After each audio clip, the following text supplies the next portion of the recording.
Ace Attorney o'clock. It's time to solve some crimes and scrape some grimes. I don't know what that means. I guess like clean up the streets. There we go. Let's freaking go. I'm going to say that like I'm an internet hype man. All right, we're starting. We're beginning Ace Attorney, possibly the final session. I have been assured by someone who has already played this game that it's not in fact the final session, and that I do in fact have a ton to go, but I don't believe, I'm pretty sure this has got to be the last session, because we're already on the last case, so we're like 2 weeks into the last case.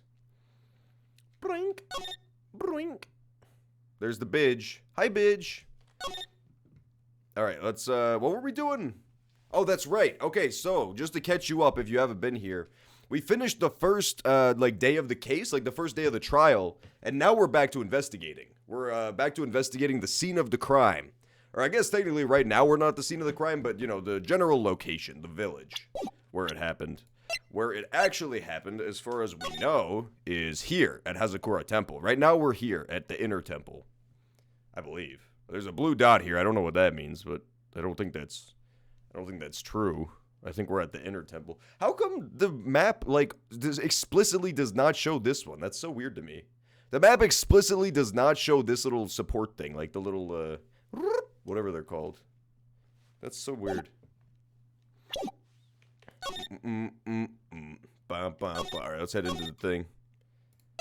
Training ho! Hup, hup, hup! There's Godot, he's here as well. The tiny little life form. I straight up did not remember that in the Star Trek movie. Which one was that? Was that the one where he does the Superman flying through space? Or was that a different one? I do not care for the Star Trek movies in general. There are a couple I think are okay, but for the most part, I think they're quite shit.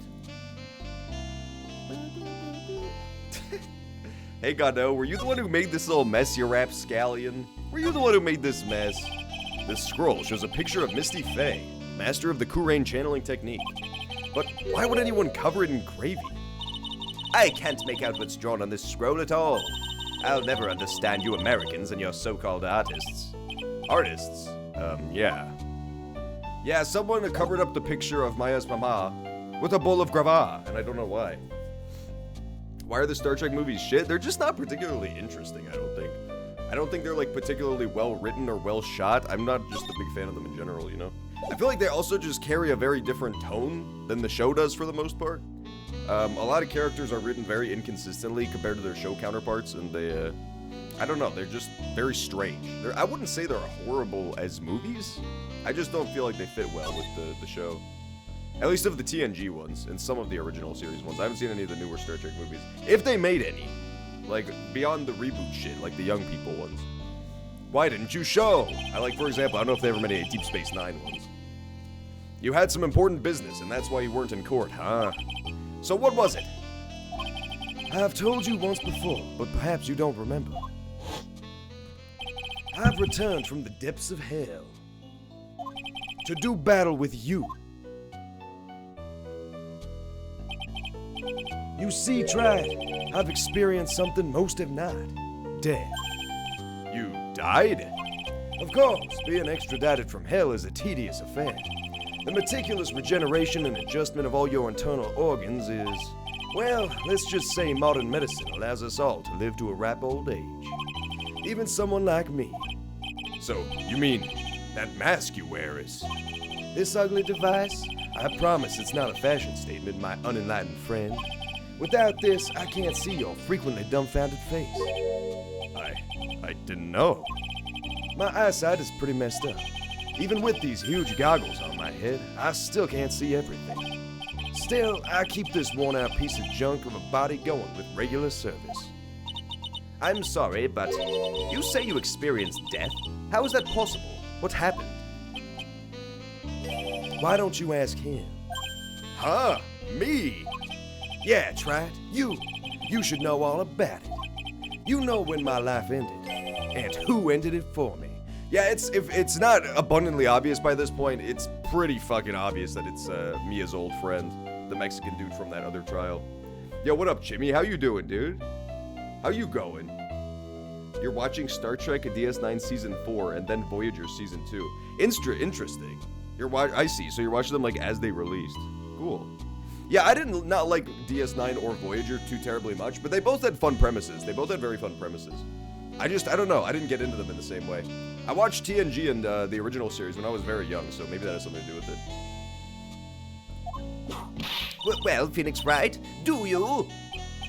I don't know what he's talking about. I do. You're banning me from Twitch? Jimmy Chunga, what the fuck, dude? Why? What did I do this time, man? You already banned me like 10 other times. Oh, rats, he banned me. He banned me. Wait, hang on, I'm not banned. There we go, okay. Yeah, he banned me that time. Why would you do that, Jimmy Chunga? I legit did not do anything wrong. If you guys don't understand what just happened, he redeemed ad time, which means there's currently a 1-minute advertisement playing, which means nobody except subscribers can currently see what's happening right now. They basically just see like, Ford trucks, for when your penis is the smallest it can be. I imagine that wouldn't actually be their tagline, but just some verbal diarrhea, you know how it is. Here at Ford, we're dedicated to equality. That's why you have to buy our big truck. You know, they do all that sort of stuff, Super Bowl type nonsense. We can throw a football, you can buy our truck. Ford Family's Military Home, America. Voyager, yeah, I like the, I do like the premise of Voyager a lot, as I said. I think it's a cool premise. Same with Deep Space Nine. I just didn't particularly like the cast or the writing too terribly much, but I haven't watched them in a long time. Maybe I'd enjoy them now if I watched again.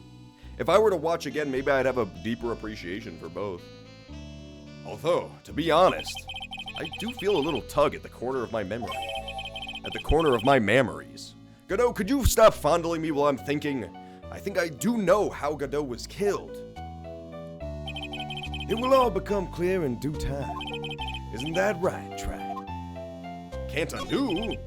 Earlier, you said I've done something I can never undo. What did you mean by that exactly? The inner temple here on this side of Dusky Bridge is an isolated island. That's what Sister Bikini said, too. And I wonder, Trad, do you know what the police are doing here today? What do you mean? They're searching for any trace of an acolyte who went missing. But missing? As leader of the search party, I can tell you this with absolute certainty. Maya Fey is not on this side of Dusky Bridge. What? But that's impossible. She came here that night and... I won't say it again. The chances of her being here are nil. Excluding, of course, one very unique place. One? Where's that? The Sacred Cavern, the entrance of which we are standing at right now. Oh my god! Holy... Dude, Maya's dead! Oh no, I hope so, man. I can't wait to bust in to the next layer, into this room, and just see the new crime scene awaiting me. Because how else can they ramp it up, right? Like, apparently there's still so much more to go in this case. Everybody keeps telling me, John, you're not almost done. You're not almost done. I am almost fucking done. But if I'm not almost done, the only thing I can think is that the case has a complication, a new murder, with Maya being killed. Like, what a better way to escalate than that? I don't know. I feel like Maya's gonna be super dead. I hope she's super dead. A Ford truck. I want a Ford truck too, man. The advertisement even worked on me. The advertisement even worked on me too. The new aliens in Voyager baffle me. There's an alien race that has a virus that makes their body decay. So they just steal other aliens' organs and faces. What? That's fucking the dumbest shit I've ever heard. Every alien race, we have that. We also age and our organs stop working. That's just every race ever has that. This is the only place the search party has yet to explore. So they haven't searched that cavern yet, huh? Be aware, though, that the temperature inside frequently falls below freezing. Even if she were in there, the chances of her being found alive are slim at best. No! Which means, Track, that you sent Maya Fey to her death. You fool! If that's the situation, why aren't you in there with a search party right now? You must have blinders on, my equestrian angel. Did he just call her a motherfucking horse? Did he just straight up call her a horse?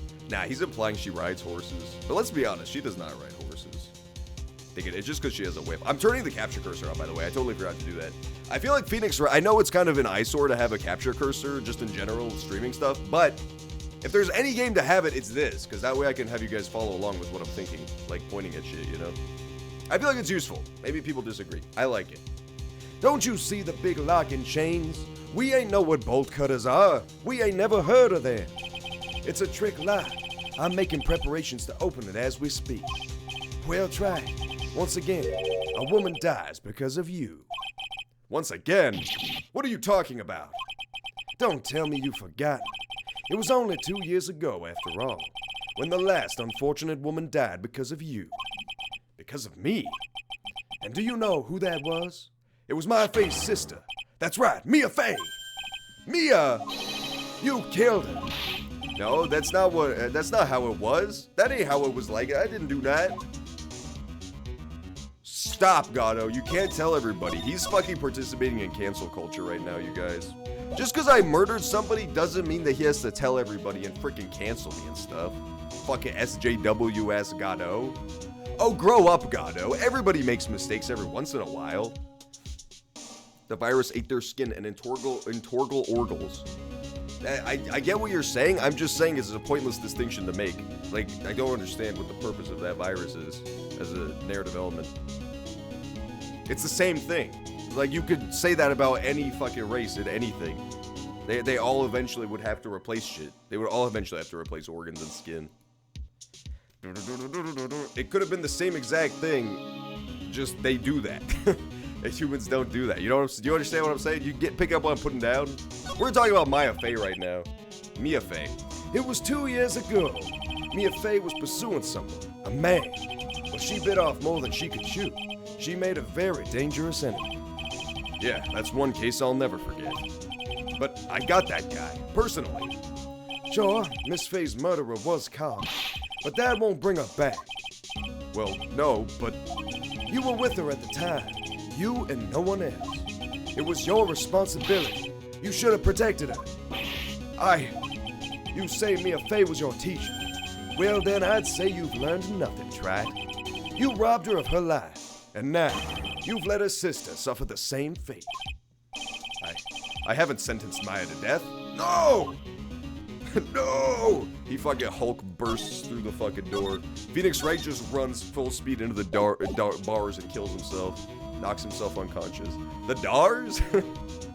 The Dar bars. I was trying to say door and bars at the same time and it came out as Dars. He's from Cyberpunk, dude. John Shapiro. I am wearing a slightly Ben Shapiro-esque shirt right now. This is like, it looks like the shirt he wore when he has his giant hammer. Which is funny because it looks like a regular gavel except, you know, for Ben Shapiro-sized people. I love that photo. It's one of my favorite pictures of all time. He's like looking down at the camera with like a big double chin. And he's got the just the giant fucking hammer. It's such a good photo. Trick lock. What is this peculiar looking lock? Why don't we just break it open?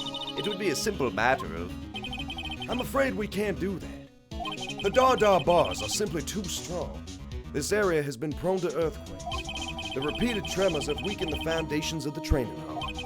Any excessive force used to break the lock open, well, let's just say the inner temple and the sacred cavern would be a thing of the past. Very well. Then dare I suggest the obvious solution of opening it with the key? Ha! Sure, just show me where the keyhole is on this trick lock. There's no keyhole? That's right, an interesting puzzle, huh? The person who set this lock is the only one who can open it. Then who was it? Simple, the accused. What? Iris? When an acolyte undergoes training inside the sacred cavern, the attendant sister is responsible for locking the entrance. Obviously, the night of the murder was no exception. Mia Faye was to train in here. Sister Bikini did mention it a number of times, now that I think about it. She said that Iris was left in charge of supervising the early stages of the training. So Iris, the accused, is the only one who can open this lock. I've arranged for her to be brought here now. Iris is the only person who can open the lock? I hope she gets here soon. Wow, fucking great work, Phoenix. What a great addition to that. I hope she gets here way too late and Maya's dead. So, I should be getting back to work. Wait, Gatto! How sure about Maya are you? There's no doubt in my mind. She's in the sacred cavern somewhere. It's the only place she could be. You'd better start praying. You'd better pray that friend of yours brings the accused back here soon. Edgeworth! Listen up, Trad. There's only one thing I want to say to you before I go. I'll never accept you. Never. Damn, Gado's being such a bully right now, dude. He's the one who was missing fucking off on mysterious causes the other day. It wasn't there for the fucking case. It's his fucking problem. That's his damn problem. Benny Puppino. Benny Puppuccino. I feel like every character in this game has at least one little detail about their design that is just the most weird shit I've ever seen in my life. And some of them are quite understated, like Phoenix Wright's massive fucking phalange, just his goddamn enormous finger. And then she is a bit more obvious considering she has giant eggs for shoulders. That one is a bit easier to spot. It's like a game of Where's Waldo, but everybody loses. You should choose your friends more carefully, Phoenix Wright. That's what everyone says. It looks like I don't have much of a choice. I guess I'll just have to do what I can for now. Let me in! Please! Those chains, it's almost as if they're guarding something inside that cavern. Oh, we already talked about this, you oaf. Yeah, it looks like a psych lock. Well, here's the thing. Like, they're making all this tension. Like, is she alive? Is she dead? This isn't fucking Schrodinger's Maya. She's fucking dead. If she was alive, she would hear all the commotion and come over to the front and be like, yo, let me out, motherfuckers. I'm trapped inside this cage. She's super dead. If she wasn't dead, what possible reason would there be for her to not reveal herself? To just be fucking hiding for a dramatic reveal. There's no reason. There's absolutely zero reason. I don't know. Should I or shouldn't I? Sounds like someone's talking to himself, but where's that coming from? It's Gumshoe, dude. Yeah, I guess I better wash that off. That's what I'll do. No, but I can't do that. I'm a detective. My brain. This is driving me nuts. Oh! Is something troubling you, Scruffy? But please don't whip me like that all of a sudden, sir. It was merely a simple greeting, a friendly tap on the shoulder, with my whip. So what's up, Gumshoe? Is something on your mind? How did you know, pal? Perhaps you were trying to decide if you wanted to wash that off a dog? Listen, guys, she's from Germany, okay? Cut her some slack. She doesn't know English that well. How did you know, sir? Oh, yeah. I nearly forgot. You can't go through that little gate there, okay? You mean the one that says no entry on it? I, kind of already snuck in there. Is he trying to be clever or something? So, what's behind that, Scrappy? A kinda garden-like garden. A garden-like garden? Yeah, anyway, it's under investigation right now, so keep out. I'm not telling you, I'm asking you, pal. You got me? Isn't it normally the other way around? Well, see ya. What was he washing off? So, shall we adjourn to this garden, Phoenix Wright? Of course. What else would we do? I really want to know what Gumshoe was thinking of washing off.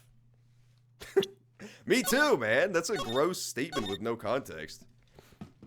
That's a fucking disgusting thing to do with no revelation of what the object in question is. It could have been anything. It could have been his trusty spoon. His trusty Phoenix spoon. I guess I'll go to the garden. I mean, this one has been, like, mysterious the whole time, right? Like, that thing's always been open. Also, I'm pretty sure it's, like, an art error. Or maybe not. Maybe it's a hint. But remember, like, we saw this way back when, and there was, like, it was open like that, and you could see the dirt beneath. And now we can still see the dirt beneath. I don't know. Maybe it just hasn't snowed at all. Or somebody's already been through there, I guess. Like, maybe the police have already rooted through that.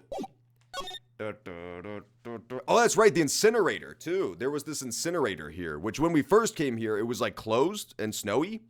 And now it's open and blowy because it's burned all the snow away. So that's cool, too. We already looked at these goofy guys, right? Look at all the Buddha statues. Phoenix Wright, do you think this is how many siblings the head nun has? Why don't you ask her the next time you see her? You know what? I think I will. And she'll probably slap you for prying into her private affairs. For a second, at the first glance, I thought this said she'll slap you in your private parts. That would have been a much better sentence. I wish it had said that. You're gonna make some coffee? Okay, he's doing his Godot cosplay, guys. Give him a second. Give him a second to return with Godot. Phoenix Wright. What? And would you stop calling me by my full name? Was this once a prosperous port?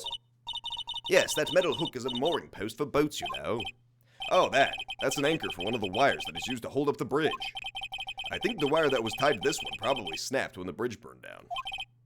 I mean, there's no way there was ever a port all the way up here. That's right, we saw this last week. We saw this exact same conversation last week. Don't get smart with me, Phoenix Wright. But I didn't say anything. Wait, you know what I just realized about this? That explanation actually makes no sense. The idea that it snapped when the bridge was burning, if that were the case, then it would still be here. It would just be dangling down, not connected to the bridge. If the bridge burning is what caused it to snap, why would it unspool when it broke and then all fall down? That actually does not make any sense, unless I'm misunderstanding how this thing worked. But she specifically brought up the comparison to like where you moor a boat, which would imply that it's tied there. Would it not? I mean, tell me if I'm being crazy here, but I'm pretty sure that's actually a thing, like a contradiction. Because why would it look like that? It should still have the thing on it. Just the bridge end should have fallen. Wellity, wellity, wellity. I wonder what that means. Let's see. Let's go to the garden. The Dobbin. Oh, Patrigorio. February 9th, Inner Temple Garden. This place looks quite weird, if you ask me. First of all, there's something that says ORQW in blood. Dun, dun, dun. And second of all, there ain't no snow beneath it. February 9th, Inner Temple Garden. There's a strange feeling in the air. I wonder what it is. Strange feeling? Forget about that. What's that strange writing on the stone lantern? Oh! What are you doing here, sir? I thought I said you can't come in here. Don't you know, Scruffy? A Von Karma will always show up wherever there's a clue. And there are plenty of clues to be found here. But... Oh, Rex! Oh, fuck me! There's a motherfucking broom, and there's a motherfucking things.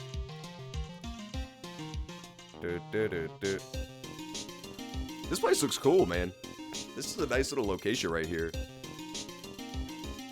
Here's the thing, though. Because I am a stupid Westerner pig, white pig go home, as they say in Japan, I don't know if this means anything. Right? Like, I don't know how this is supposed to look, normally. Obviously, this part, yeah, probably not great. That's probably not a normal part of the little thing. This little stone chess piece thing. I guess we'll start with that. What the heck is that? Uh-oh! You spotted it, huh, pal? Are you kidding me? It couldn't be more obvious. It says Maya. It totally does. Good call, Von Karma. Good call. That's some fucking, what do you call it stuff? Some Danganronpa stuff. The first Danganronpa case. The guy's name written upside down. See, M-A-Y-A. I personally thought it said Arukur. If you can understand such things. Yeah, and before you ask, it's written in blood.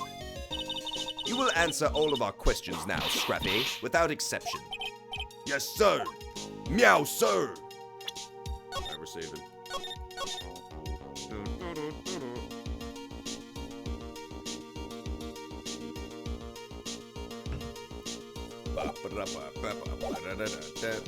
See, here's the thing. Shit, I wish I could remember. Okay. We could be dealing with here one of two things. This could either be the actual scene of the crime, like the real scene of the crime, and the other one was just like a dumping ground, or like could even be a parallel to the earlier case where there was the fake second crime to be incriminating as fuck. Remember in the case with the coffee shop, there were like there was a second quote-unquote murder that was just a setup. We could be dealing with that type of deal. Those are the two possibilities, I think. As I see it, it has to be one or the other. Like, this is either the real crime scene or this is an elaborate fakery. So either the real crime happened there, and this is a fakery to throw us off the scent, or vice versa. Because he did confirm this is actual blood. Somebody wrote Maya's name in blood on this thing. Other thing we need to think about is what time did the murder take place as opposed to when did it stop snowing? Because this ground does not have any blood on it, but it seems like it should, because if you see there's like blood trail all the way down and there's no blood on the ground. Weather data, it snowed until 10:50. She died from 10 to 11 p.m. Shit. That doesn't help. That actually doesn't help. I wish I could remember what we established last week in terms of time of death. However, let's put that on the back burner for right now, because we need to learn more before we can decide. Because if this actually is the true crime scene and the other one was a setup, like a fake, then it doesn't matter what we established last time. Because what we were dealing with last time was simply like when the body was discovered. When they hit the funny Among Us alarm, emergency meeting, haha, eject the imposter. That's what we were dealing with then. So we gotta establish first, real crime scene, fake crime scene. Well, this is odd. There's no snow on the ground here. And it's an almost perfect rectangle. It couldn't have happened naturally.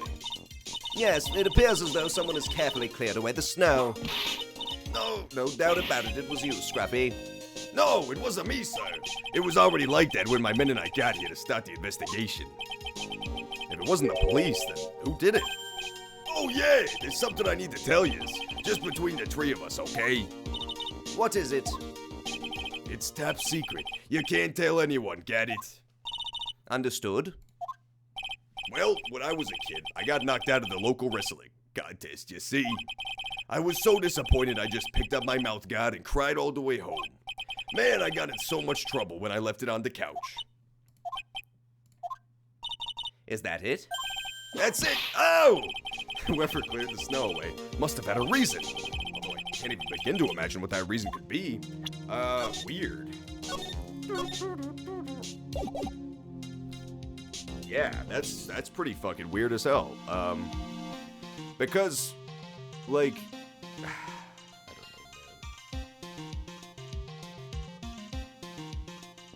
This still leaves us with the two distinct possibilities. This doesn't really help clear it up. Possibility one, there was something incriminating on the snow that they had to clear away, even though they knew it would make it look super fucking obvious, like this. Possibility two, this is just a distraction. Like, this is just meant to throw it into question for the sake of throwing us off the trail.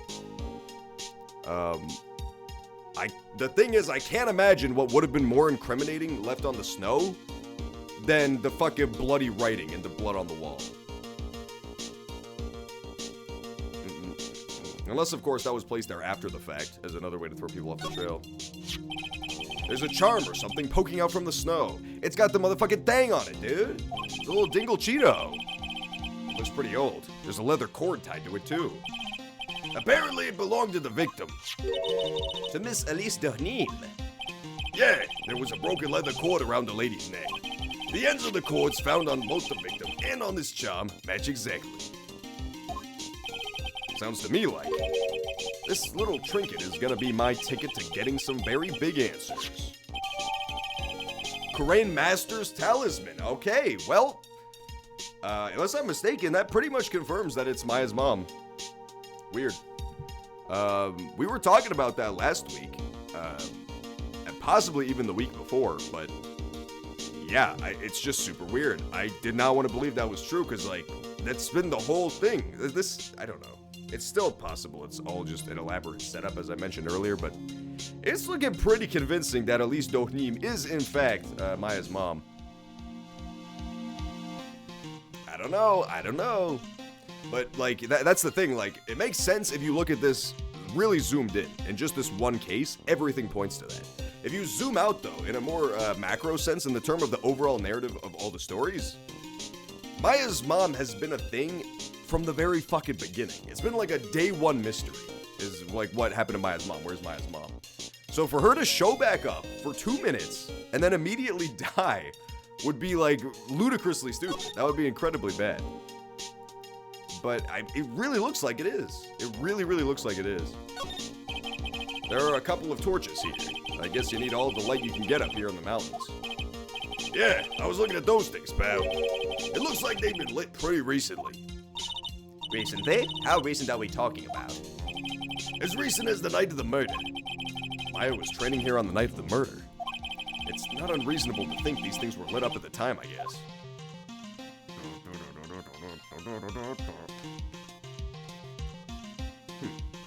Interesting. So, I think, to be honest, right now, it's like, I'm leaning more towards this being a setup. This like, place we found right now being a distraction. I will tell you why. It's entirely possible this could be important, but it's like a little too convenient. If this were the real, like, really important, if this were like the real scene of the crime, why would they leave this, if not to like try to lead us to certain conclusions? Why would they clear like a perfect square around the little chess piece thing? And then also leave this really incriminating thing right here.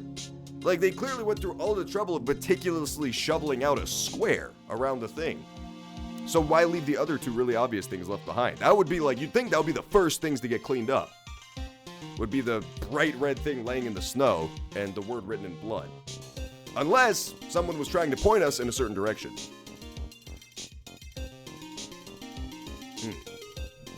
I don't know. I'm leaning more towards it being like a fakery. I'm leaning more towards it being like a cafe type incident, like that other case where there was the fake crime scene. I'm leaning a little more towards that, but we'll see. We'll keep an open mind about it. So how's the inter-temple investigation going? We have the best forensic team in the world working on the place. Forensic team? And what was the outcome of this scientific study? Nothing. Scientifically speaking, the place is as clean as a whistle. That's simply not good enough, Scruffy. Do you think I'll let you get away with that? Uh-oh! Well, there were a couple of things that bothered me when I first got here, sir. That's that stone lantern and the surrounding area that's not covered in snow, correct? They looked kind of fishy to me, you know, scientifically speaking. So I got the lab boys to look them over. The results were, it's kind of hard to say, actually. I guess I better look into them myself. Yeah, the writing, what's her face? Whip woman has in fact insisted that it does say Maya, that it does in fact say Maya upside down. So M-A-Y-A. Which, yes, if you were clinging to the thing like a gecko and writing at that angle, it would look like that. So she's not entirely wrong. I don't know, they're acting kind of crazy right now. The shimmy doshi? Oh, that's sick. That's what that thing's called. I love those things. I think those things are so fucking awesome. The little, the log that like, it's like a little log. Water pours into it and then it dips. You know what it is? It's like the ancient medieval version of the dipping bird that people used to have on their desks in the 90s. That would just like dip itself every once in a while. It's like that. It would bang on a rock and make a cool noise as it pours the water out. I love those things. I think they're awesome. They seem super calming. Let's see if they talk about it in the game. A little lantern, a little statue. It is certainly a quaint little garden. Oh. What is this huge bowl here for? Oh, I know this one. It's a water bowl, isn't it? Everything else is completely frozen over, but the ice in this bowl has been broken. That's true. Wonder if this has any impact on the case. Well, I doused my face earlier with the water in this. I was getting kind of sleepy. Yeah! Next time you're sleepy, you need only come to me. Got it?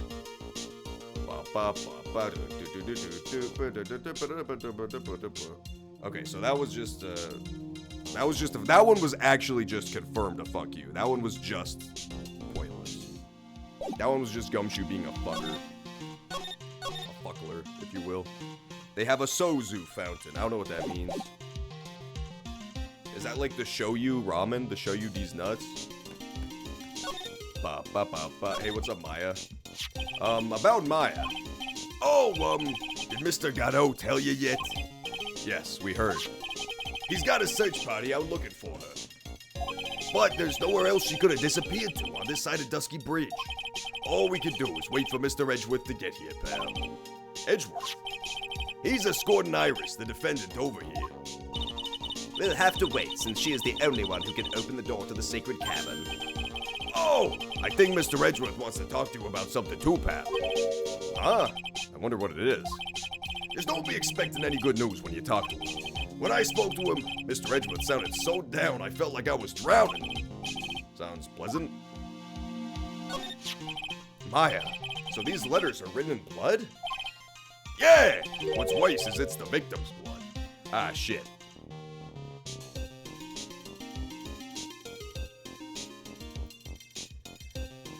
That does complicate matters quite a bit, does it not? I think this has to be the real crime scene.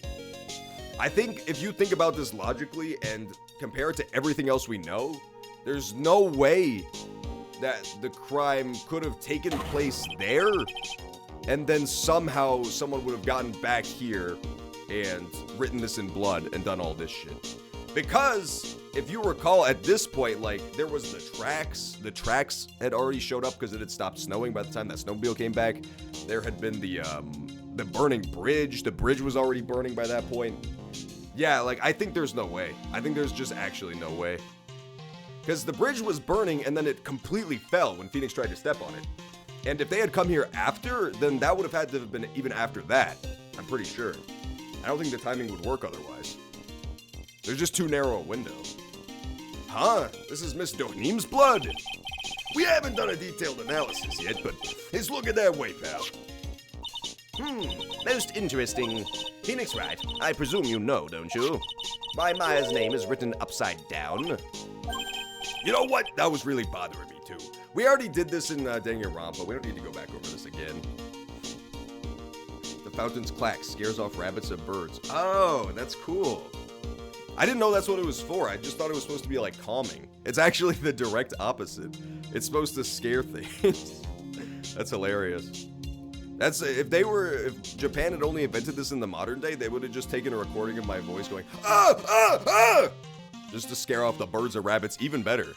Because the birds or rabbits would be freaked out as hell. If they get scared by the little thing clacking the wood pleasantly, oh, you better bet they'd be scared of screaming. You know what? That was really bothering me too. But I just came up with the answer. The result of my own special gumshoe investigation. Really? Do tell. Well, on the night of the murder, that stone lantern was upside down. Gumshoe, you're a genius, dude. Anyway, there's really only one logical explanation to this mystery. Miss Elise Dohneem wrote these letters herself, in her own blood. You must be joking. That's impossible. From the writing in the victim's blood and the other clues left behind, it seems pretty likely that this garden was the scene of Miss Elise Dohneem's murder. At least that's our current theory on how the events took place, pal. Yeah, I think that actually is true. I think I agree. I think I'm now leaning back towards the other way. What? So Miss Dohneem was killed here? However you want to look at it, that's what people are saying now. Then what Sister Bikini saw in the courtyard at the main temple was... Well, what was it? If that wasn't the scene of the crime, what did she see? What do you think, Miss Von Karma? Surely a special gumshoe investigation would reveal the answer no. But wait a sec. The bloody writing and all the other clues here. Someone could have easily set that up after the murder, right? Sorry, but that's not an option, pal. Why not? How quickly you forget, Phoenix Wright. Ever since the incident occurred, this place has been completely inaccessible. Because Dusky Bridge was completely burned out. Yeah, I agree. I agree, man. I actually agree. I think that's the only way it could have happened. I mean, I'll look foolish when 3 hours from now we're in the trial and we see that actually someone was dropped via a giant bird here to, get past the broken bridge, climbed with suction cups up the cliff, but as it stands, I don't see any way where this is not the real scene of the crime. Once I put it back against the evidence from last week, yeah. I was overseeing repairs to the bridge the whole time.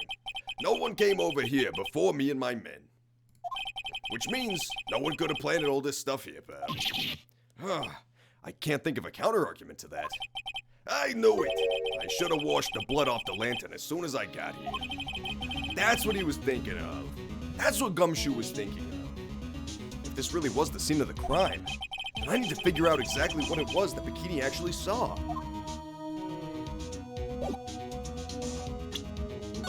Yeah, that's weird, right? Because unless Bikini's a big lie. But here's the thing, right? Like, you could assume that just Bikini's in on it, she's lying.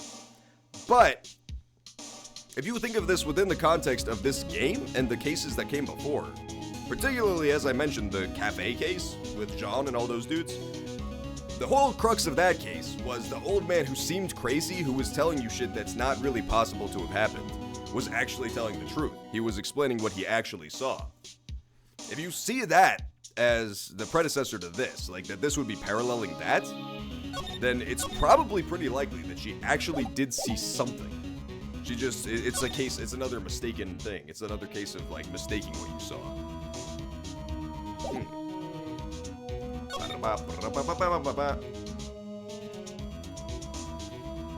But yeah, why would you leave behind the big bloody gazongas, the big bloody writing, and the fucking red thing, the red thing that identifies the victim? Quite mysterious.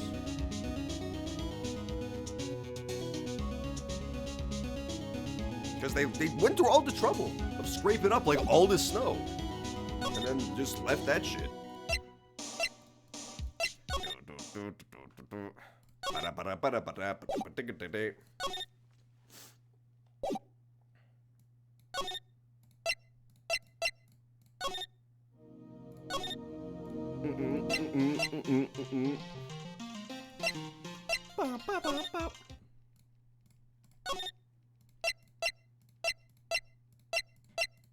I want to talk to Gumshoe, I want to show him some stuff. I want to show Gumshoe, like, my new action figures. I want to show him my tech deck dude, maybe see if he'll let me, like, roll it on his shirt or something. Maybe I could grind up his tie. Let's show him the talisman. That thing must have been worn by the victim. There's no other way of looking at it. You mean because of the matching leather cord? Yeah, I bet it was one of those things she always wore.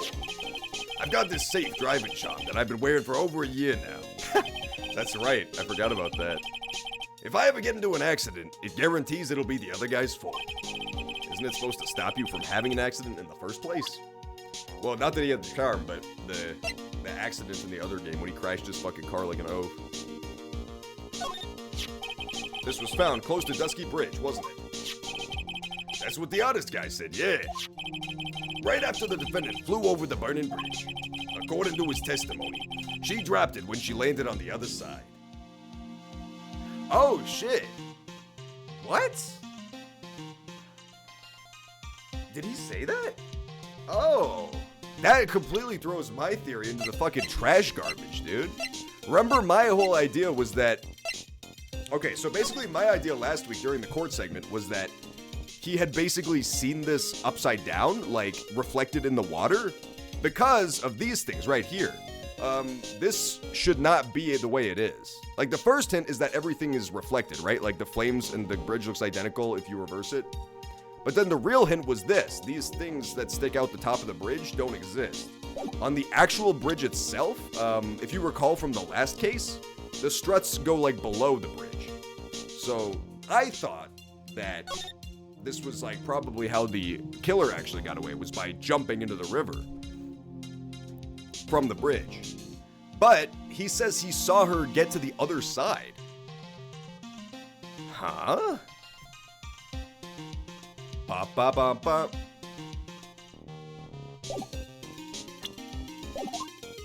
But this crystal didn't belong to Iris. The crystal had dropped out of the Celestonium staff. And there are traces of blood on it, too. The real question is, what was it doing near the foot of Dusky Bridge? Da, da, da, da, ba, ba, ba, ba, ba, ba, ba. Weird. Yeah, see, these, basically, this is supposed to be where one of those things was. They're not supposed to go from the top like this. They're supposed to be from below to the moorings. I can show you the top down, but I don't think, and since that last case, we have a photo of the actual things. Yeah, these things right here in the last case, they come out to below the bridge, not above it. Weird.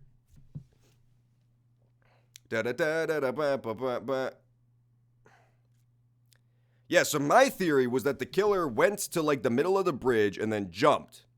And so he saw it reflected in the water for a moment and thought that he saw her flying because he's stupid and he saw a reversed image. Like when you see a landscape from really far away and you can see it upside down in the water below. I thought that's the kind of thing we were dealing with, but I guess not. Yeah, now I don't really know. If he saw her go all the way across, like, woo, brr, brr, brr, brr. Well, actually, I guess, no. He said he saw he dropped it when she landed, right? So she would have been at this blue point, because that's where we found the crystal ball.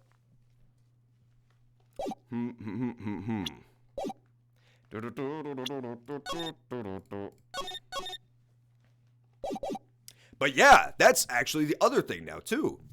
Now that we know that the crime took place here, weird. This is actually fucking getting really hard now. Everything has been turned upside down. No pun intended since last time. Because the thing is, like,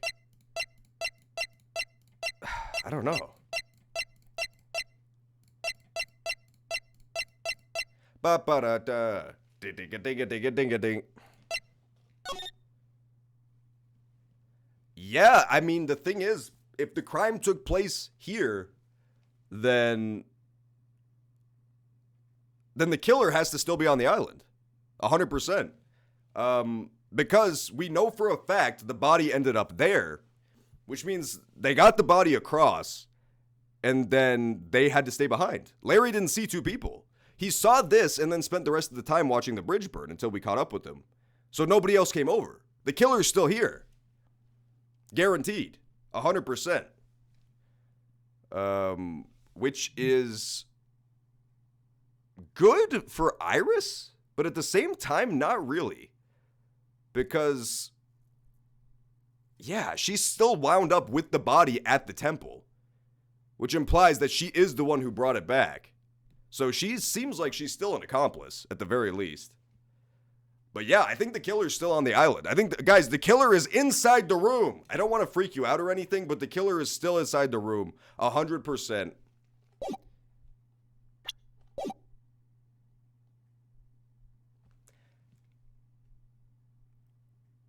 See, that seems really stupid, but it's the only thing I could think of. See, the problem is that seems really fucking stupid, but it's the only thing I could think of.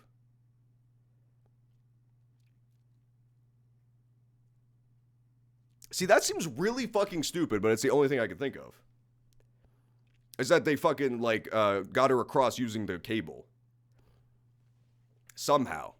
Because remember, he says that it seems like this or she said that it seemed like this cable broke during the fire. But if that was the case, it would still be moored here. It would still be tied here. It would just be snapped off and dangling off the cliff. But what we see is that there's no cable here, which implies that it was actually manually undone. I think that might be how they did it. But no, that doesn't make any sense because it doesn't show up in the drawing. In the drawing, she's not connected to anything. She's just floating. Yeah, that doesn't really make any sense. Maybe it makes sense. I just don't know how they do it yet. Like, did they have some sort of like pulley system or like some way of pulling it across? I don't know.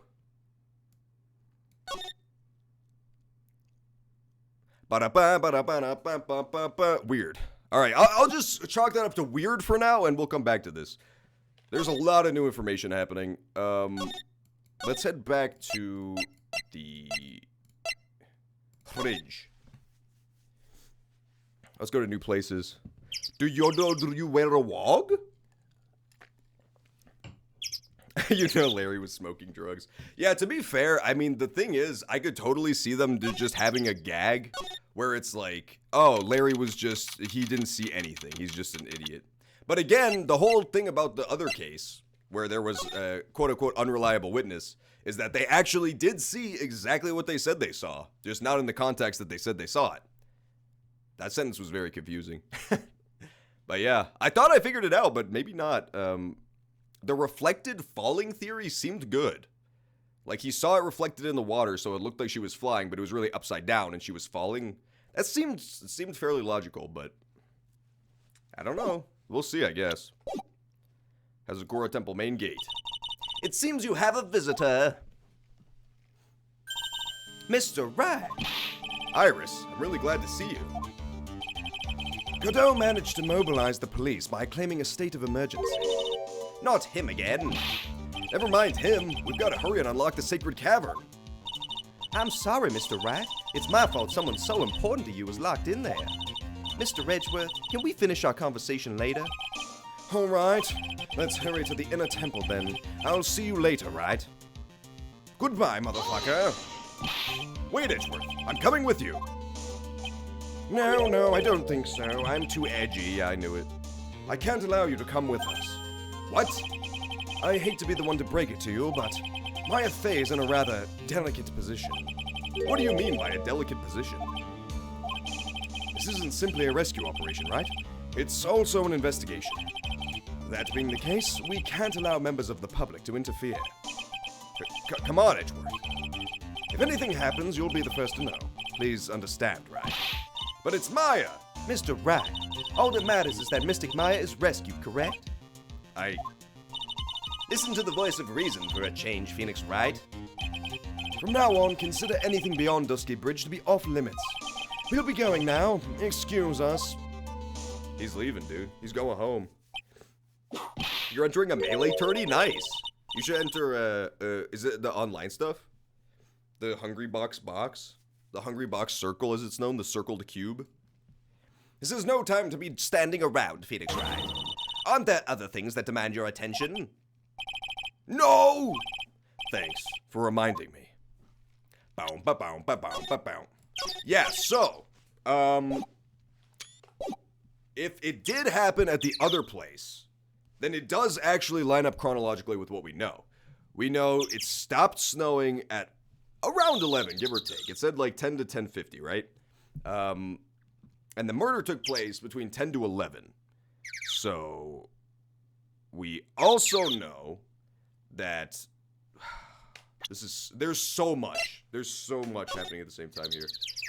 Yeah, and the lightning was 10 to 11, and Dusky Bridge was struck at 10:45. Yes. So, yes, this does all make sense. So the lightning struck, and wow, the lightning struck. They still had to get the body back, like away from the crime scene. So they get it over somehow. They get it over the bridge somehow. Possibly by throwing it into the river like I initially thought. Possibly using that missing rope, using that missing support. And either way, at that point, an accomplice has to come into the picture. 100% there's an accomplice. Because the killer, Larry never saw cross the bridge. The killer, Larry never saw. So he saw one person crossing the bridge, which has to be the corpse. It's the only way it could have showed up at the other scene.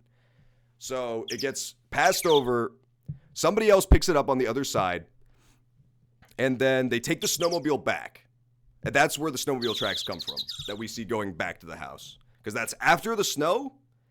And they take it back with the snowmobile, bring it to the courtyard, and then Bikini sees the scene that she saw. So I guess Iris is pretty much definitely the accomplice. I don't see how else we could have wound up with that scenario that Bikini describes. I think it's got to be Iris is the accomplice. Killer, we still don't know. February 9th, Hazakura Temple Main Hall. Poor Sister Bikini, she's so sad. Dude. Oh, it's a mid to low tier main character tournament. That's awesome. That's fun. Yeah, that sounds awesome. And then that way they won't rage quit halfway through because they're fighting a low tier and they only want to fight Fox. They won't quit out. Sister Bikini looks like she's shrunk since I last saw her. Don't be so rude, Phoenix Wright. What's wrong, Sister Bikini? My. Hello, you two. How are you doing? From the sound of that sigh, I guess she's still pretty down.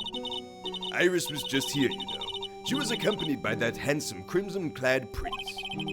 Is she talking about Edgeworth? It was just a courtesy call. I wasn't allowed to talk with her at all. Oh dear, I'm rhyming again. It's all my fault this has happened. Poor Iris. She was worried about my back, would you believe? What have I done to her? Only what you had to do, sister. You bravely and truthfully testified about what you saw. There's no shame in that. And we'll see to it that your testimony wasn't made in vain. Well, I don't hear anyone else saying that. Mr. Blue Suits doesn't seem to share your opinion, I see. Me? Ow! Oh, yeah. Yeah, you did great, Sister Bikini. Absolutely spectacular. Sniffle, you two are the only ones who've said that to me. I can't shake the feeling that I just became a shill to a shrew. What? Do you have a problem, Phoenix Wright? Sure, she was brave to testify so truthfully like that. But I know she's still hiding something.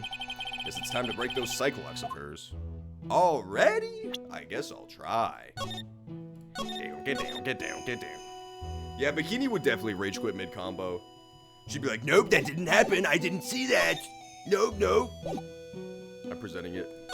She would see like one frame drop in a match and then start like sending hate mail because the other person didn't have a wired connection. I dropped my shine combo, motherfucker. I dropped my drill shine. Gumshoe was the murderer? Oh my god, please no. Dude, that would be... if Larry or Gumshoe was the murderer, I'm gonna be so depressed. That would be the worst way for this franchise to end. Edgeworth does have a pretty big swag. He's got that giant ass that he sticks out during the trials and the faraway shots. He's got weird gray hair, even though he's 20 years old. He's got all sorts of stuff. Sister Bikini, the truth is becoming increasingly clear to me. I'm convinced that Miss Elise Dohnim had a special significance to this temple. As to why she had a special significance, I believe it has to do with her true identity. What on earth are you talking about? She was... Mr. Elise was an author. Just an author of picture books. To be honest, I had my suspicions almost immediately after I met her. Suspicions? Yes, but I didn't have any evidence to support my theory, though. But now I do. This piece of evidence proves Miss Dohnim's true identity. Yeah, so it's definitely Maya's mom. Confirmed. Miss Dohnim had this charm with her at all times. Where did you... This isn't some cheap good luck charm either. Then, what do you think it is, Mr. Wright? What could a talisman like that possibly mean? It's a talisman, is it? Interesting. Oops!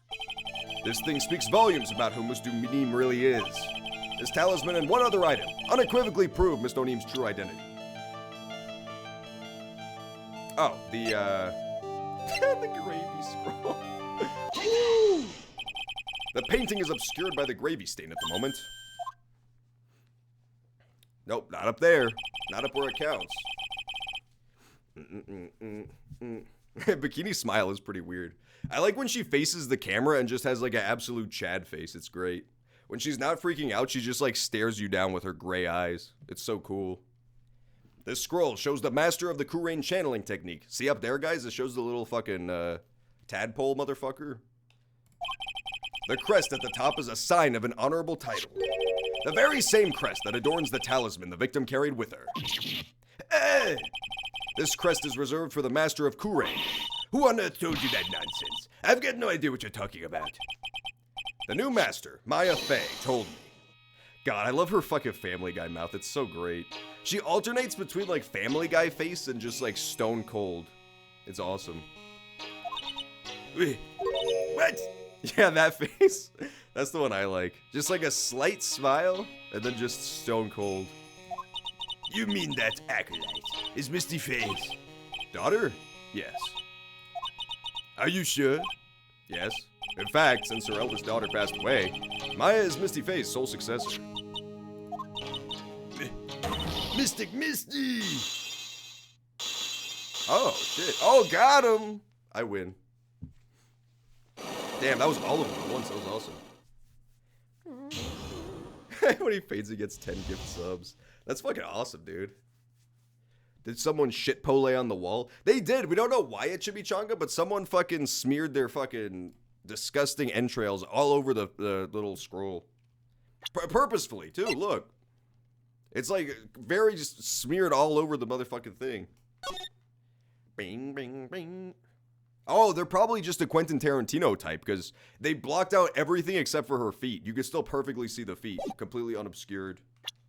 Completely unobscured by his assault.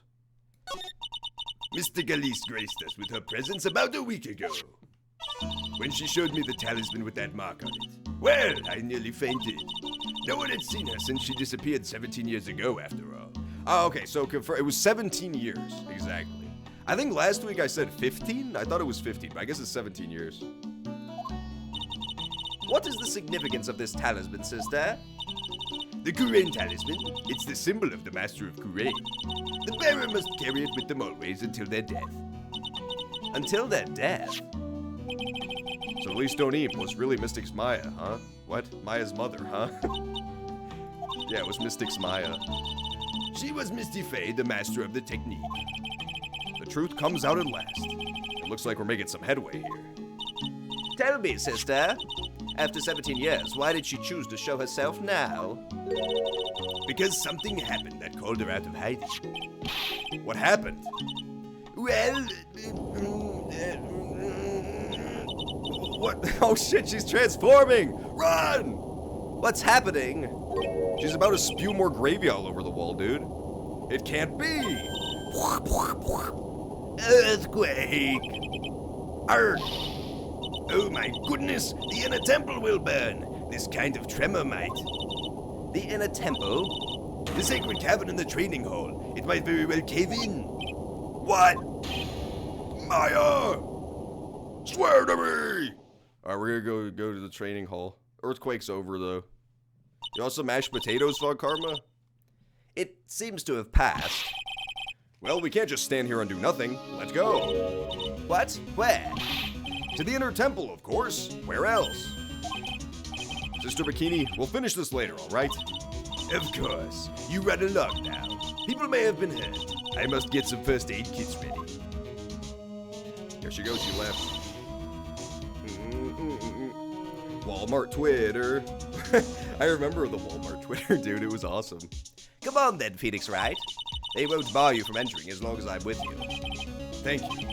Right at that moment, I had the worst feeling in my gut. We just had an earthquake. Oh, shit. I wonder if he's alright. Yeah, that was totally a thing, wasn't it? That was totally a thing in the first game. He was like, oh no, I can't stand earthquakes because my fucking dead-ass father was murdered during one. Fucking grow a pair, Edgeworth. Come on, man. Just because your father was brutally murdered in front of your very eyes and everyone convinced you that you did it doesn't mean you have to be traumatized by it. You look worried. Are you thinking about Miles Edgeworth? Always. Come on, let's go. I was picturing him wearing his classic Edge-kini. Alright, we're going back to the motherfucking main court, I guess. Phoenix X Edge Man. Hell yeah, dude. You would kick her? Why would you kick Bikini in the face, man? I would just simply dribble her like a basketball and then do a three-pointer and ring the bell with her. I'd throw her up to hit this bell. We've got to hurry to the inner temple, man. Right. Ah, what are you doing here? Gurg. I'm just busy gurging. How could I have? How do you expect us to understand if you don't speak up? She whipped him. I think that's actually the first time Von Karma's ever whipped Edgeworth. There's like this running subtext of her respecting Edgeworth because he's like the one guy she doesn't whip. She whips everybody else. No, never mind. She was whipping Phoenix again. Hey, why am I the one getting whipped? She's gone. No. The defendant, Iris. She's gone. Gone where? She fled. She escaped. What?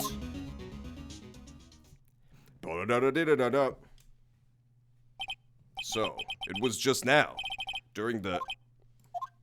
Stupid Edgeworth, little bastard. It's easy to see Edgeworth's one and only weakness. His fear of earthquakes.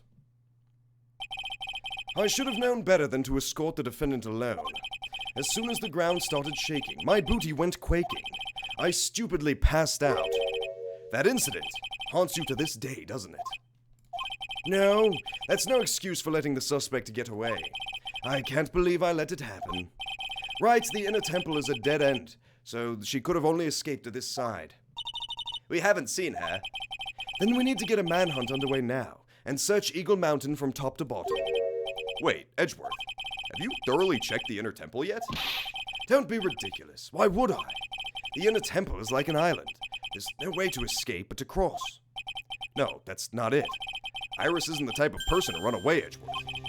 What are you talking about? Sister Bikini mentioned something when we were with her. She said that the sacred cavern might have caved in because of the quake. Then you think Iris might have gone to the inner temple to check on the situation? I see. That sounds really stupid. Listen, Edgeworth, I'm sure she's at the inner temple. Call off the manhunt. Don't bother looking for her anywhere else. Right. Let's not waste any more time. We need to get to the sacred cavern. Now! Okay, I guess that's the dumbest shit I've ever heard, but why not? Fuck it. It's not like this is our jobs or anything. February 9th, inner temple. Fortunately, the sacred cavern hadn't caved in. I mean, it totally makes sense that Phoenix would be this way, because he's just panicking about Maya. He wants to get to her as soon as possible. But Edgeworth fucking agreeing to this plan is so out of character. I guess he's still shaken up by the earthquake. Let's give him some credit. Hey, what's up, Mac? Welcome back. Good to see ya. She no-clipped away. She did. She picked up Edgeworth with the gravity gun and started slamming him on the floor until he passed out, and then she flew away. She was a mod the whole time. That's the twist. But what we found was something none of us could have ever expected. What? Motherfucking cavern lied to me and shit? Oh. How can there be even more locks? Well, what is the meaning of this? Iris, why you being a fuck? You got bacon for hair, girl. Iris, please tell me. What the hell's going on? No, I think not. To be continued. What? John Shapiro. Listen, hey, Iris. Let's say for the sake of argument that you would open the door for us, right? Now we go to the next segment.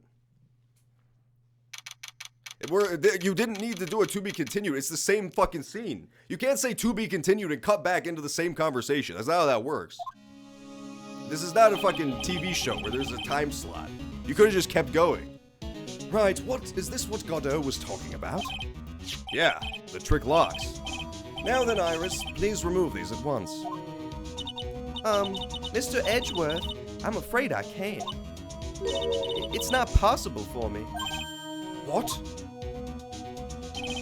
During the earthquake, when the cavern was in danger of caving in, Iris escaped.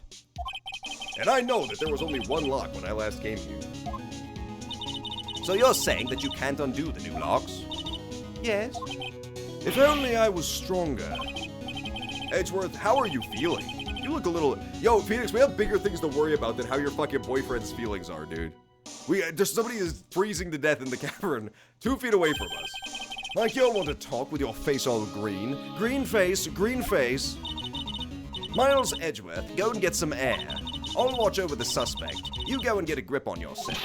Don't be ridiculous. I'm perfectly See, that time she really did whip him for the first time.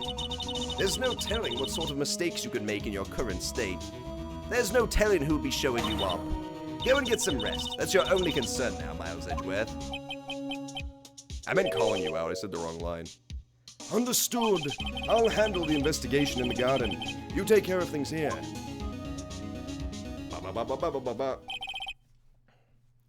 We have to interrogate the gate. We do, dude. It's the only way through. The gate's lying about something. I just don't know what yet. He's the one who spilled the dang gravy, man. Look, it's a perfect trajectory from the gate to the wall. He just chucked it. He just fucking launched it. Watui. He's got so much pride that he's probably off crying in a corner of that garden. Pride is simply another trap that hinders us in our lives. Von Karma, you're the last fucking person who should be lecturing me about pride. You literally fled the country in shame because you lost a single court case.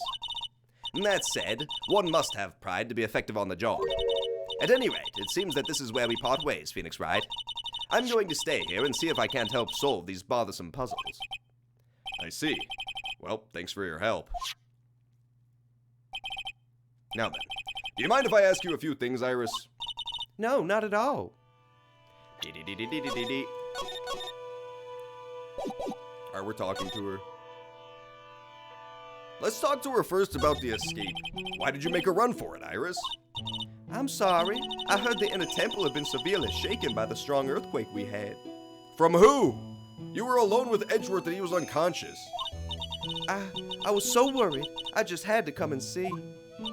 In other words, you didn't run away to escape the law. At least we're clear on that. I can't tell you how relieved I was when I saw the sacred cavern was still all right, but... But what? When I saw these chains here, I saw all these extra locks that someone had put on the sacred cavern's door, and... Who in the world would do something like this? It was you, Iris! It was clearly you! We've already established that only the fucking acolytes can do this shit, and we were talking to Bikini. We were literally in front of Bikini when this went down. It was you. It was 100% you. There is no ifs, ands, or buts about it. It was you. It was fucking you. These trick locks are a sacred treasure of the Kurain tradition. There are hundreds of ways to set them. That's why only the person who set the lock can open it. And you aren't the one who set these locks? I don't think it's that simple, Franziska von Karma.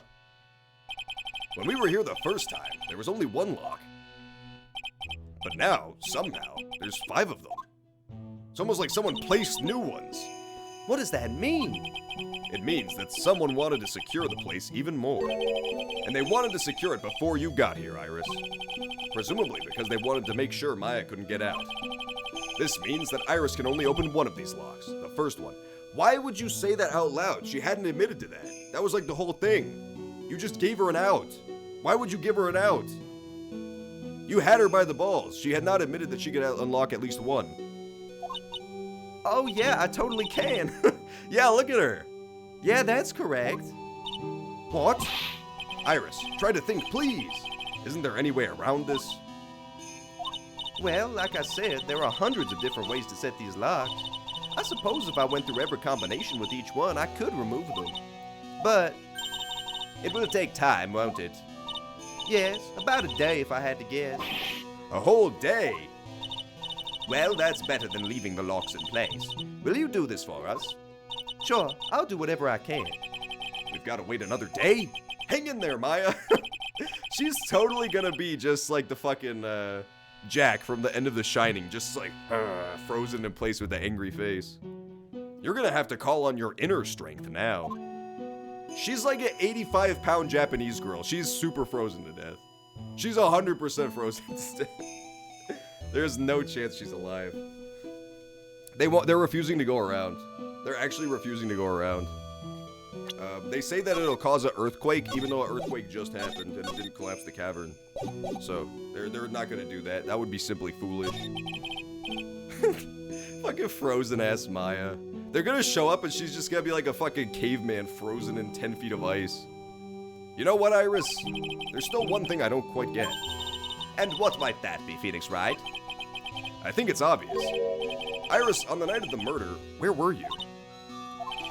Please, Iris, don't give me that look. Ooh, the fucking chipmunk look. You told us you were in your room at Hazakura Temple at the time of the incident. But you were seen that same evening at the Inner Temple. And then, you were spotted at the scene of the crime in Hazakura Temple too. This is like, I don't know, man. This case is getting so complex that I'm not sure. But I think Up in the Butt was right, and that it totally is just, like, twins. I think that's actually just totally what it is. As fucking weird as that would be, for, like, what a trope, I'm pretty sure that's actually what it's gonna be. I don't see any other way around it, to be honest. Like, this does not make sense otherwise. She was in her room, she rang the bell at 10 p.m. sharp. We know that for a fact. She was also there with Maya at the Inner Temple, helping. And then she was back here in the courtyard. It's not possible. It's actually not possible. I think it actually is twins. I think it's evil demon ghost twin, the evil girl from the earlier case who left the poison here, and then Iris, who's real, like a real human. I think Iris is an actual person. Like, I don't think she is an evil ghost spirit anymore. I used to think Iris was Dahlia's spirit, just like, but I think it's two separate things. I think they are both concurrent. I think the spirit is the killer, and Iris is an accomplice. That's the only way I see this making sense. So the spirit's the one who murdered the body and then transported it across the bridge, and then Iris is the one who got the body, snowmobiled back, took it here, and then did this shit. Did like this part of it, like the setup part. The question is why? Why go through all of this trouble with this part? That's the part I still don't understand. Being spotted at both Hazakura Temple and the Inner Temple, it's as if you were... Well, Iris, I think it's about time you told us the truth. Don't lie to me, you bastard, you rat. She's a rat, dude. I knew it. There's something going on here that we don't know about.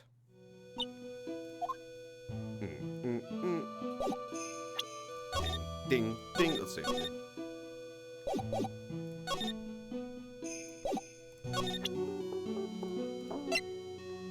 What do you think about this talisman, motherfucker? The knocks are far more important at the moment. Okay. So I can't ask her about anything she just said.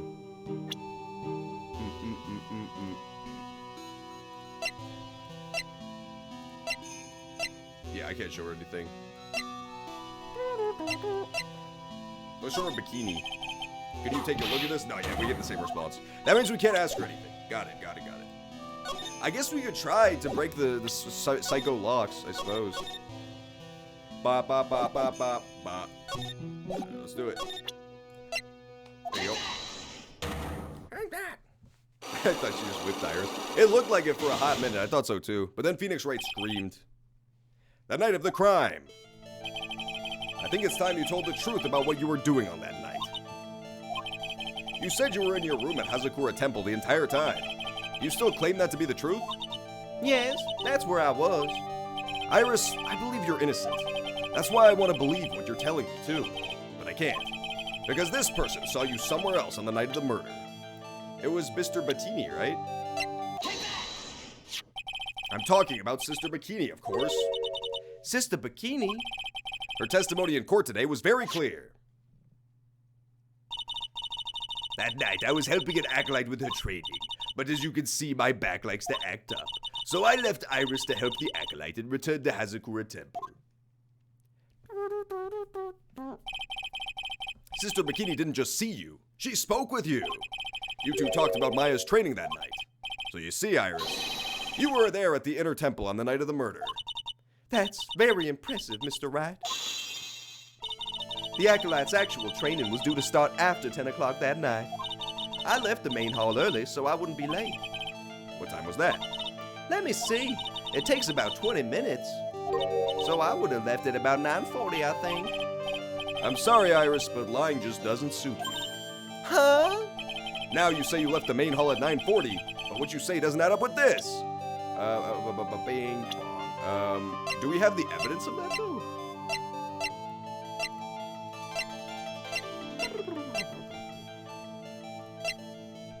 Yes, Iris's testimony. She rang the lights out bell at 10 p.m. and then was in her room. Okay, good. So we do have this in evidence for. Awesome. Take that! You yourself testified to the contrary. Don't you remember? You said you rang the lights out bell at 10 o'clock that night. Oh! Plus, only moments before you rang that bell, you were seen at the dang hall by the most reliable witness I have. Who's that? Me. Mr. Rat. We spoke a little that evening. That's when you gave me this. Surely you haven't forgotten. No, that's right. I remember. And that brings us to another puzzling fact, Iris. At 10 o'clock on the night of the murder, you were seen in 2 different places at the same time. It's time you told me exactly what's been going on, Iris. So far, I've managed to prove 2 things. First, on the night of the incident, you were at the Inner Temple. And second, at the exact same time, you were ringing the bell at Hazakura Temple. There's only one possible explanation for this apparent impossibility. think there's two. I think there's two dang little irises. On the night of the incident, you were seen in two different places at the same time, which means there must have been two of you. I can't think of any other explanation, Iris. But that's crazy. How could that be? There's only one of me. It's impossible. Impossible? I wonder. The way you're trembling certainly seems to suggest otherwise. Gulp? You're seriously trying to suggest there's more than one of me? Then show me the evidence. Show me something that proves there's more than one of me. I don't think we have this. I really don't think we have this.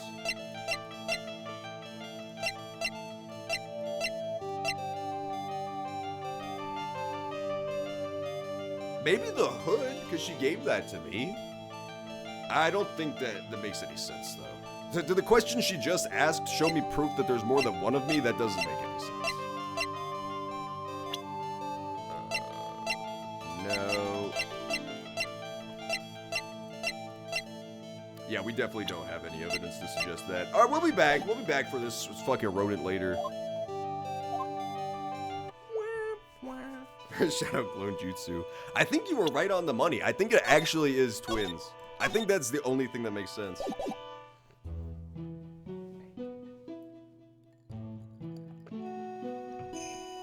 Because my original thought was that it was just the evil ghost of that evil girl, like taking over this girl's body, which would make sense if Bikini was in on it, which is why I thought Bikini was like the mastermind behind it all. But that falls apart when you consider the fact that Bikini is now being touted as like a reliable witness, and the fact that this girl is in two places at once. If you look at those two things, both of which are fairly like guaranteed by now, then yeah, it doesn't really, that old thing doesn't make any sense. I think the only thing that makes sense now with what we know is that there's two. There's another one. One of them is the evil ghost sister, and the other one is her. Because the thing is, before, it wasn't even guaranteed that it had to look like her, because channeling overrides your appearance. Like, you just look like the person you're channeling. So the real Iris could look like whatever. She could be like an 84-year-old morbidly obese African man, and she would still look like this when she's channeling. But now that doesn't really work no more. Inner Temple Garden. The cops are still combing the place. They look pretty nervous. I'd be nervous too. It's gotta be a tough job. Especially with someone giving you the evil eye the whole time. He does like to glare at people, Edgeworth. That's like his one and only expression is Mutter, mutter. How could I have done that? Wow, I can't believe it's still bothering him. Edgeworth? Ha! I scared him so hard he fucking disappeared, dude. He faded into non-existence. I scared him out of this fucking mortal coil. Hey, don't you dare run away. What do you want, right? What do I want? If you came here to laugh at me, then get on with it. Go on, laugh away. I was ready to hug it out with him, but he's just the same prideful Edgeworth. You went back to the Criminal Affairs Department, right? You said you wanted to look into something concerning Iris. Yes, and thanks to what I found, I was reminded of something terrible. Let's talk about that then. There was something that bothered me about her from the moment we met. I felt like I'd seen her somewhere before. No, wait. Not somewhere. I felt like I'd seen her in court before. So you went back to the Criminal Affairs Department to look for her file? Yes, I checked over every single case file I've ever worked on. And I was right. I had seen her face before, 6 years ago. 6 years ago? It was my first appearance in court. And as cases go, it was my worst nightmare. He actually said my worst nightmare. So there are worse ones? That one was just also pretty bad. It wasn't the worst he'd ever seen. It was just kind of nasty. I'm sorry, right?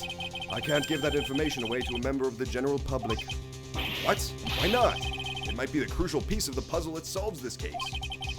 The woman I knew was the daughter of a jewelry store owner. Oh, yep. Confirmed. She had nothing to do with Iris and Hazakura Temple. And neither did the case.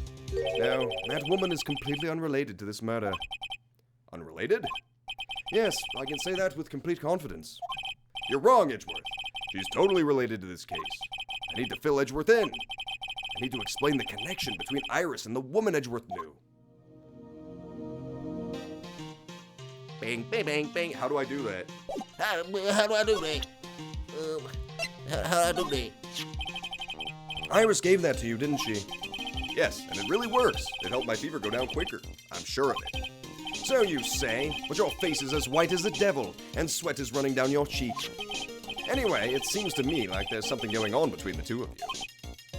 Actually, I don't know exactly why, but there's something about Iris that just tugs at me. I can't figure out whether I feel like I know her or don't know her at all. It's really weird. It's not that. Come on, Edgeworth, stop being a fucking dickhead. Just fucking talk to me, dude. Apparently, Iris was taken in by the sisters here at the temple when she was a child. However, we still don't know much about her past, so we're looking into it. That reminds me. Edgeworth went back to the Criminal Affairs Department to look up some stuff on her. I should ask him what he's found. I did! He's being a dick. We'll talk about the earthquakes. Let's fucking talk about his trauma and just dredge it up in front of everybody. Hey, everybody gather around, police officers. We're gonna talk about little baby Edgeworth. Trembling. I like his ascot, though. You gotta respect a man who, even when he passes out and pisses his pants because of an earthquake, still has an immaculately ruffled ascot. I don't even know if this is called an ascot, but I like it, whatever it is. It's called a gumbiche. So I guess you still haven't gotten over your fear of earthquakes. No, though thankfully my nightmares have stopped. But still, if the ground gives even the slightest tremor, I find myself shitting my britches. 17 years ago, when we were little school kids at the same elementary school. He sucked me into a black void, just like now. Edgeworth found himself in the middle of a murder. He started flying away like a rocket ship, dude. That was sick. That was so cool. Edgebot out, bitch. It all started with that big quake that hit the courthouse.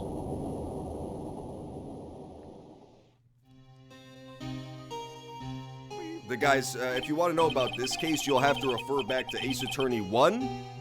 Ace Attorney 1, this was one of the last cases. It might have been the last case. I think it was the last case, and then there was a DLC case after it. The case of the missing Edgeworth. So, you know, just harken back to my old Ace Attorney 1 playthrough if you want to know what the deal with this was. It's on the YouTube archives. Yes, I was stuck in the elevator with my father, who was a defense attorney, Which you can find in my bio. You can see the link to the YouTube archive. We were deprived of oxygen when we passed out. That's when it happened. That single gunshot shattered my whole life. I lost everything that day, all because of that stupid earthquake. My dreams, my family, and myself. It's been more than 17 years now, and that case was finally resolved 2 years ago, right? You think I don't know that? I was there, but it was such a shock. I never imagined I could be so wrong about myself and my life. I'm sorry, Wright. There's nothing else I can say. Not after you chose to become a lawyer for my sake, and not after you saved me. Edgeworth, you're stronger than you think, so no more of this self-pity, okay? Get over it, bitch. Your dad died. Dumbass. Fuck you. Yeah, that was back when he was just a little edgeling, dude. He was just a baby Edge. He hatched from the most edgiest eggshell you've ever seen. There was like fires of AK-47s painted on the side of it. It said "Born to Fuck." You guys are putting a lot of effort into the investigation of the garden here, huh? There's a high chance this is the actual scene of a crime. That's why. You mean because of the writing in blood? And the talisman in the snow? Exactly. As you know, those things couldn't have been planted here after the murder. But surely, you don't suspect. Maya, Do you? we have to treat everyone as a suspect. Maya as well as Iris. It's our job, right? How do I talk to Edgeworth about stopping to be a sick duck? Oh, a comb. Don't that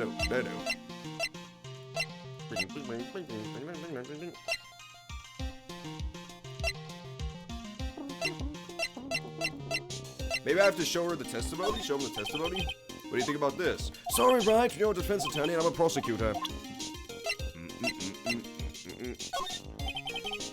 Yeah, he's not talking to me about anything. Huh. So I have to find a way for him to spill the beans, but he won't spill any beans. Found on the outcropping near Dusty Bridge.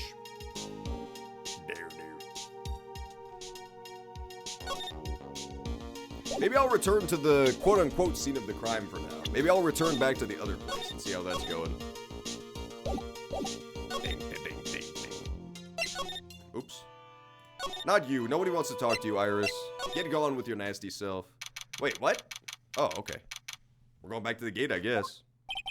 Hey, what's up, everybody? It's fine. It's gonna be Gumshoe, dude. Gumshoe on his new YouTube channel where he films the crime scenes. He live streams from the crime scene. What's that poppin', Gumshoe Nation? Today we're gonna look at this dead bitch. I can count on Iris to break those locks, so I should try to gather more clues. I feel like Edgeworth, if he was born in the modern era, he would have been that country's Jake Paul. He would have been the Japanese Jake Paul. He's got the same exact qualities of character as Jake Paul, except for some reason he became a detective instead. Which, honestly, a more noble profession than a corpse vlogger, but nonetheless, it's much less lucrative. Jake Paul doesn't have to eat no damn ramen noodles every day, I'll tell you that much. From Sister Bikini Edgeworth Gumshoe and Pearls. What? What's he talking about? Nothing happened. Why did it stop me here? Why the fuck did it stop me here?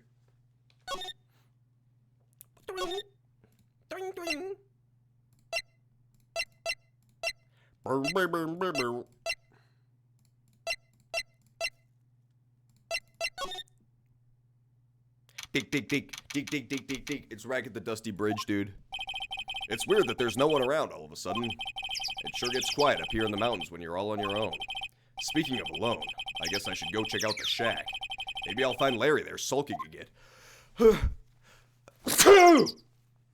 Sorry, I had to sneeze real fast. Let's go to Heavenly Hall. I forgot Larry drew pictures of him and his beloved wife on the wall so he could propose to her. Larry's an absolute Chad, dude. He literally just does not talk to Iris a single time as a normal person. And then his plan was to send her a threatening letter to come meet him here so he could propose to marry her. Absolutely god tier. What a hero. Oh, Mr. Nick. Pearls, what are you doing here? Nothing. What about Mystic Maya? Is she alright? Well, we don't know yet. Oh, I see. Hey, what do you think you're doing here, Nick? Larry, This is the Losers Shack, where losers get together to lose themselves. this is the what? Hey, we find comfort in each other's failures, okay? You got a problem with that? Look, Mr. Nick. Mr. Larice did a picture of me. That's, great, Pearls. We're gonna gather firewood now. We'll be cooking some half-rotten potatoes over a miserable little campfire. So stay out of our way. I don't believe this. Why can't he try getting fired up over becoming a better man? No one believes a word I say anymore. Listen to me, Pearl. You don't want to trust this kind of a guy, okay? He'll only let you down. Oh, Mystic Maya. Poor Pearl. She's so sad because her sister's dead. Not her sister, but her, what do you call it, cousin? It's the bee. It is, dude. It's fucking, it's Larry Bushman. He's teaching Pearl how to become a pickup artist when she grows up. Ding, ding, ding, ding, ding. Larissa's sketch. Larry is absolutely the kind of guy who would be like a YouTube pickup artist. One quick kiss. The kissing prank YouTuber. Look, he's even making the face right now. He's all puckered up, dude. He's puckered up and ready to go. Larry, is there something you want to tell me about this picture? I got nothing to say to you, Nick. My life's here now with Pearl. Two losers cooking potatoes together forevermore. What am I gonna do with him? Alright then. What do you think about this picture, Pearls? I think it's really well drawn. I can't draw at all, so I think it's really amazing. See, someone appreciates it. It's tough getting the flames to look like that, you know? It's supposed to be Sister Iris flying through the air, isn't it? I love it. It's like a dream, a wonderful fantasy. No, it wasn't a dream. She really flew. I'm telling you, Iris really flew that night. But Mr. Larice, Not you two. Please don't look at me like that. Pearl, don't look at me like I'm some kind of nutcase, I beg you. I guess this picture really is a representation of what Larry thinks he saw. Okay, so I was half asleep when I was here then. Oh my god. There's no way. Wait, is that actually how stupid he is? I didn't even think of it like this. Did he really fucking just look at it upside down and not realize? Is he that stupid? Look at his pose right now when he's staring out in shock. Then I was wide awake after the lightning struck, and I saw what I saw. It was exactly like I drew in this picture. Oh my god, I overthought it so much. I overthought it so much. Holy shit. He literally just looked at it upside down. Oh my god. Oh my fucking god. It was that simple the whole time. I was trying to think about that last week so hard. Holy shit. And it looks like I don't have any choice but to take this sketch at face value. Hey, what's with the look of doubt on your face? God, I really hope that's actually what it is. They showed them like back to back. It implied it. But maybe it was just a coincidence. The night of the crime. Pearls. Yes, Mr. Nick. I've been meaning to ask you about the night of the murder. Huh? Where were you, and what exactly were you doing when it all happened? I was just, well, I'm just a kid, you know? I'm sure it doesn't really matter what I was doing, does it, Mr. Nick? Sorry, Pearls, but yes, it does. On the night of the murder, you were supposed to be in Miss Doneem's room reading a book together. But Miss Doneem was murdered, and you, Pearls, were at the inner temple. She's the killer. It was Pearl, dude.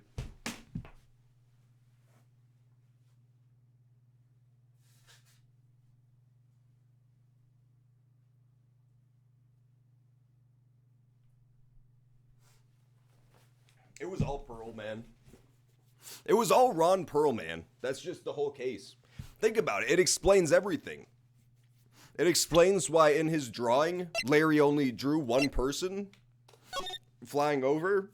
It's because it's upside down, as we've established, and Pearl is fucking, like, microscopic. She's like Plankton from fucking SpongeBob sized. They just draw her bigger so that you can see her on the screen. So really, what he saw was her, Tarzan, swinging across. The victim in her arms. With the fucking suspension cable. Woo! She flies to the other side. Gets away scot-free, rides her snowmobile back. Iris wasn't involved at all. Iris isn't even an accomplice. It was all Pearl. From start to finish. She's a mastermind. She's the one who brought Maya here. Look at her giant fucking forehead. That's where she stores all her gray matter. Her giant pulsating brain thought of this plan many months ago. What exactly happened that night, Pearls? I'm really sorry, Mr. Nick. Why would you lie to me? Swear to me! I wish just this once in the game, instead of doing the stupid Magatama thing, you just fucking grabbed her by the hair and waterboarded her in the river. Where is she? Where's Maya? I've been a bad girl. That's why I'm being punished. What are you talking about, Pearls? My spiritual power. It has disappeared. What? Her powers have disappeared? What do you mean your powers have disappeared, Pearls? It's all over for me. A spirit medium who can't channel spirits is like a painter who can't paint. Hey, what are you looking at me for? Pearls, did you try to channel someone's spirit right here at Hazakura Temple? Tried but failed, perhaps? Oh, wow. Way to go, Nick. You made her cry. That was really cruel of you. He cried too? Just as I thought. I'm gonna have to break her cyclox to get the truth out of her. I'm gonna have to peel her fingernails off to get the truth out of her. Alright, let's save.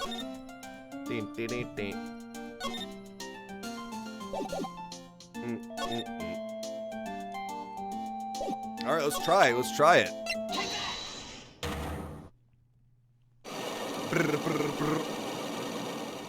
Stop crying. Why are you crying? The night of the crime. The crime, because she cries. After the night of the dinner of the murder. You were supposed to be in the Alice Doneem's room reading a booking together, correct? Yes, I was so happy when she invited me. But I didn't go in the end.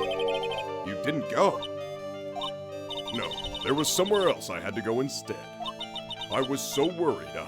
I had to go. I didn't know what to do with myself. I was so nervous. So Pearls never went to Miss Doneve's room because she was too worried about something or someone else? Pearls.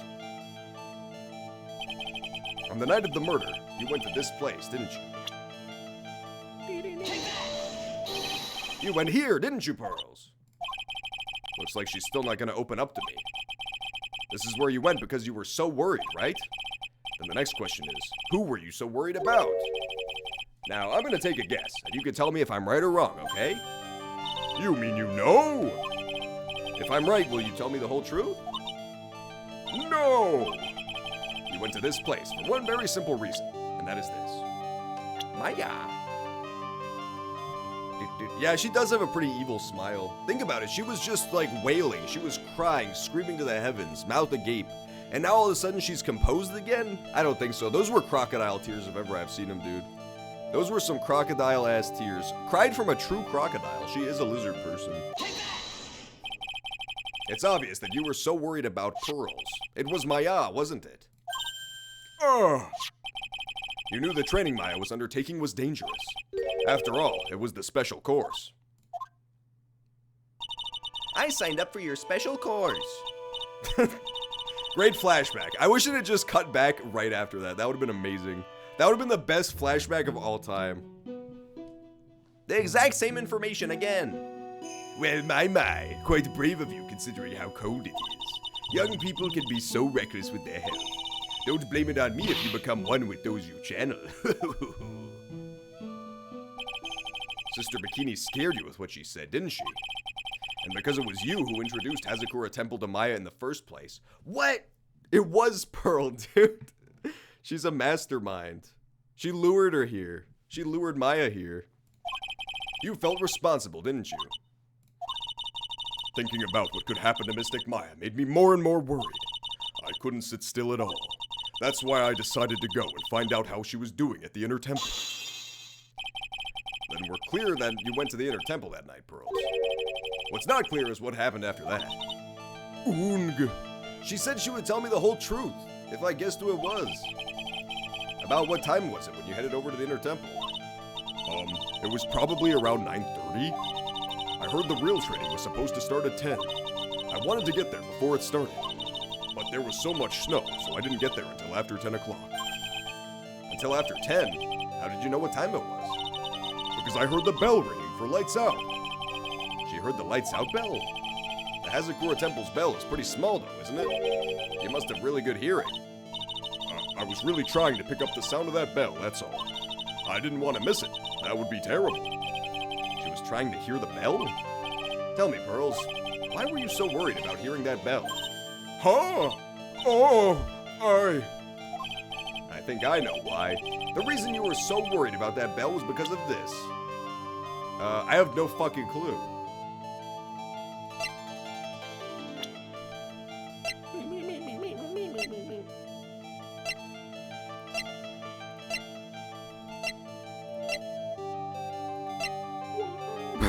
Maybe she's controls the weather with the Jewish space laser, and she knew. She knew the lightning was gonna start at 10. She was the one who called the lightning, dude. She's so evil. She used her remote control. She used her evil doodad that she created. No, I don't think we have this yet. I don't think we have anything. We're coming back later. I don't think I have enough evidence yet. I should investigate and try to gather some more clues. She ate Maya! Oh, fuck! Dude, she turned her into that. She ate her and then she barfed her up all over the picture. That's why there's that gunk all over the picture now. I can't believe you would do such a thing. Pearl. She projectile vomited her own cousin all over the wall. It was the most disgustingest thing I've ever seen. February 9th, Hazakura Temple main gate. I wonder if Sister Bikini is back at the main hall yet. I haven't seen Gumpshoe around for a while either. I haven't seen him or his Gump truck that he carries behind him. Maybe they're having a cup of tea together somewhere. I bet Gumshoe is Sister Bikini's type. Phoenix Wright, what is wrong with you? Your friend is dying. You don't have time for this fucking random gossip about the minutia of love. The minutia of love. We're going to... No, I don't think so. Unless he was really, really bad at his pickup. I don't think this is the reaction you want. February 9th. Well, what's the damage? How is the sacred cavern? It looks like it survived, but we have a bigger problem now. Dude, Pearl is absolutely the imposter. I'm about to, like, make a Among Us the Musical parody about Ace Attorney. I'm going to spend 5 months producing this, and I'm not even going to bother finishing the case to see if I'm right or not. I already know what happened. It was Pearl. She lured everybody here. She took the face peeler from Kenshi and took the face off of that evil girl and slapped it over Iris to throw us off the scent. So we would think it was the evil ghost girl. But it's really, actually, it's just Pearl the whole time. She ate her own sister and vomited her all over the place. And then she dug up the square of dirt around that statue. It's as simple as that. About the 5 locks that were stopping us from getting inside the sacred cavern. But who could have done that? The only people who know how to set those are those of the Kurain tradition. We have Iris at the sacred cavern, trying her best to open them for us right now. Actually, there's something I've been meaning to talk with you about, Sister Bikini. Oh yes, we were in the middle of a chat, weren't we? We were in the middle of an MF chat, dude. We were! Yeah, we already knew that. We basically knew that the sisters set these things up, right? Like, it's a trick lock, and they said the only one who could open it is the one who said it, so... It's gotta be one of these two, and we were talking to Bikini. It has to be Iris. There's no other possibility. Yes, you were telling me about how the Master of Kurain disappeared 17 years ago. I want to know why Misty Face suddenly appeared at this temple. It was about a week ago when Mystic Elise, no, I mean Mystic Misty arrived. After she showed me the talisman that proved she was the master, she said, "Someone is trying to destroy the Kurain tradition's main family line. I am here to put a stop to them."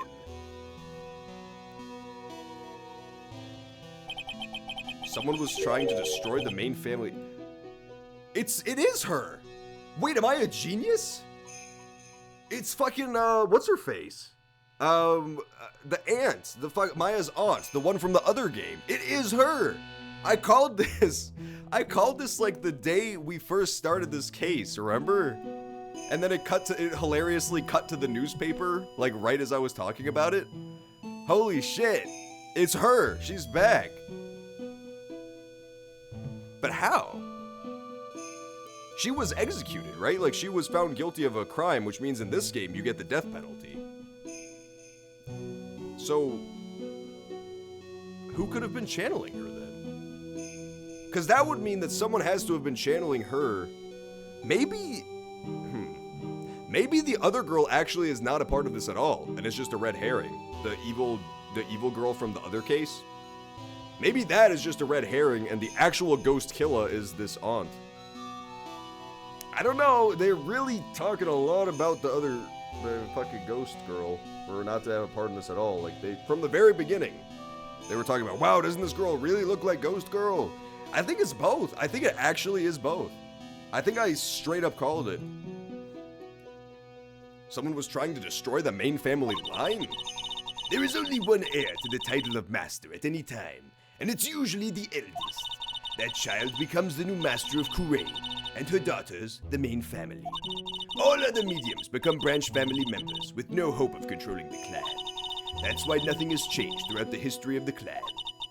Branch families always, and have always, or have always will plot to erase those of the main family line. Is the power of the master worth this much bloodshed? That seems really inefficient. That seems like a really inefficient way to deal with having epic magical powers.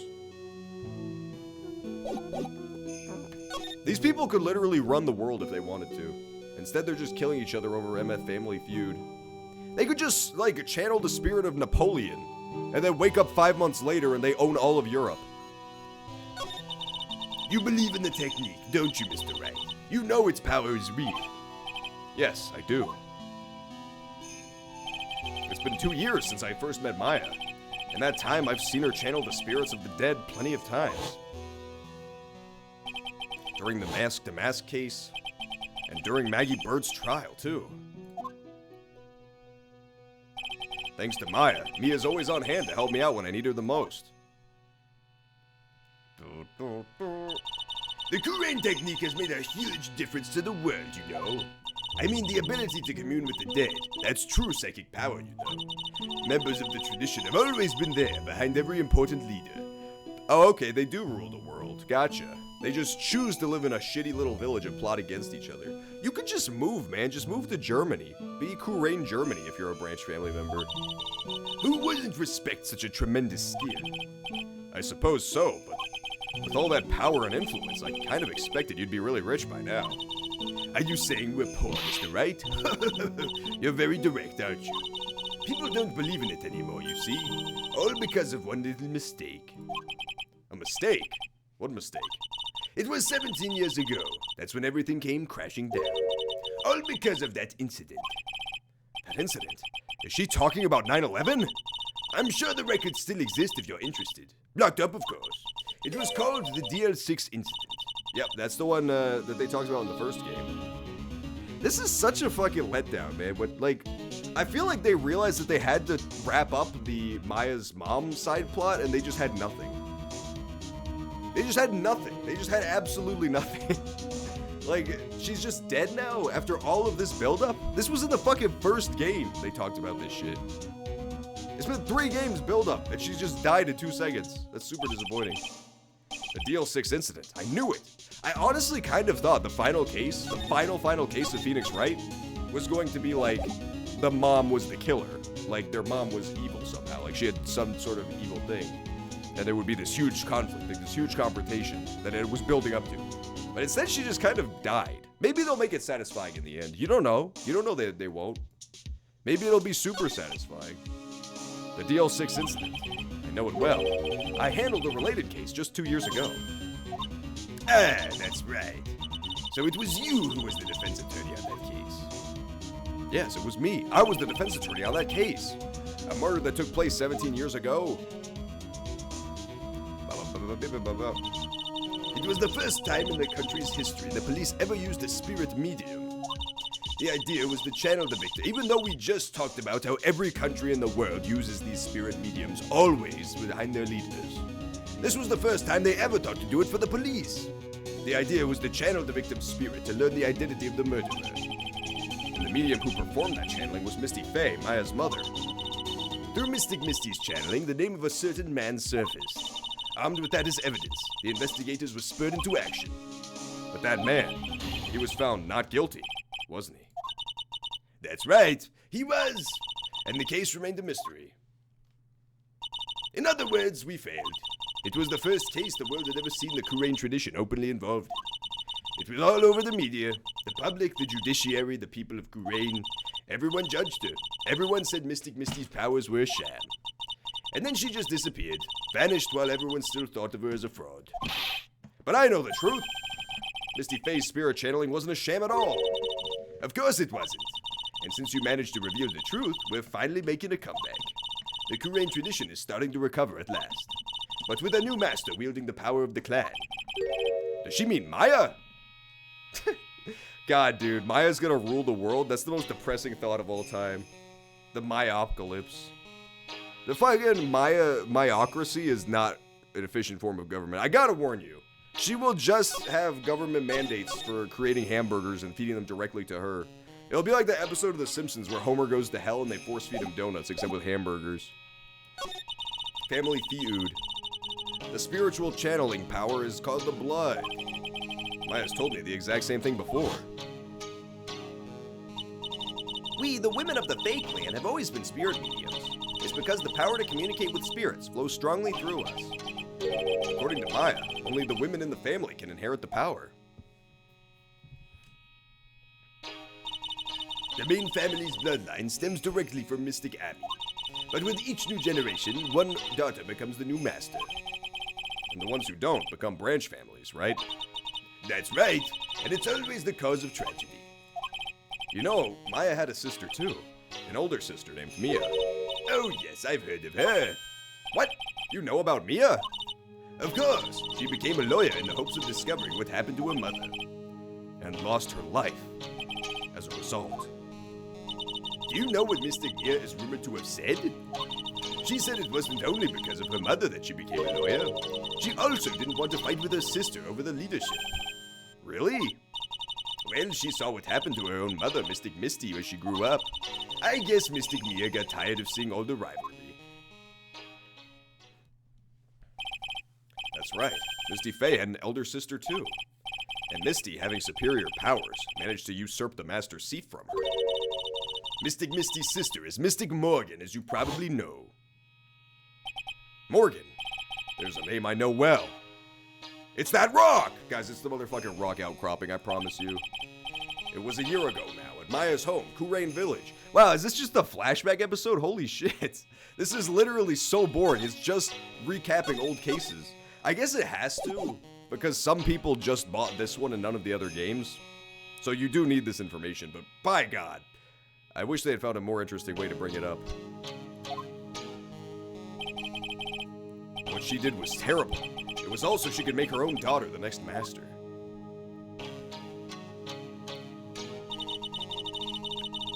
I suppose if you know about Mystic Morgan's daughter, then you must have already realized that Iris...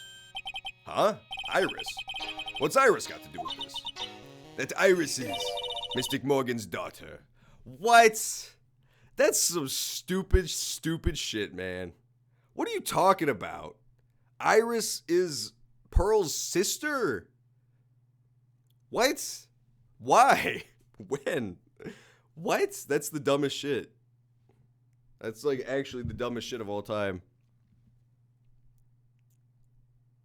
So, let me see if I get this straight. This family is a branch family of the Kurain channeling technique, which is like always trying to take over.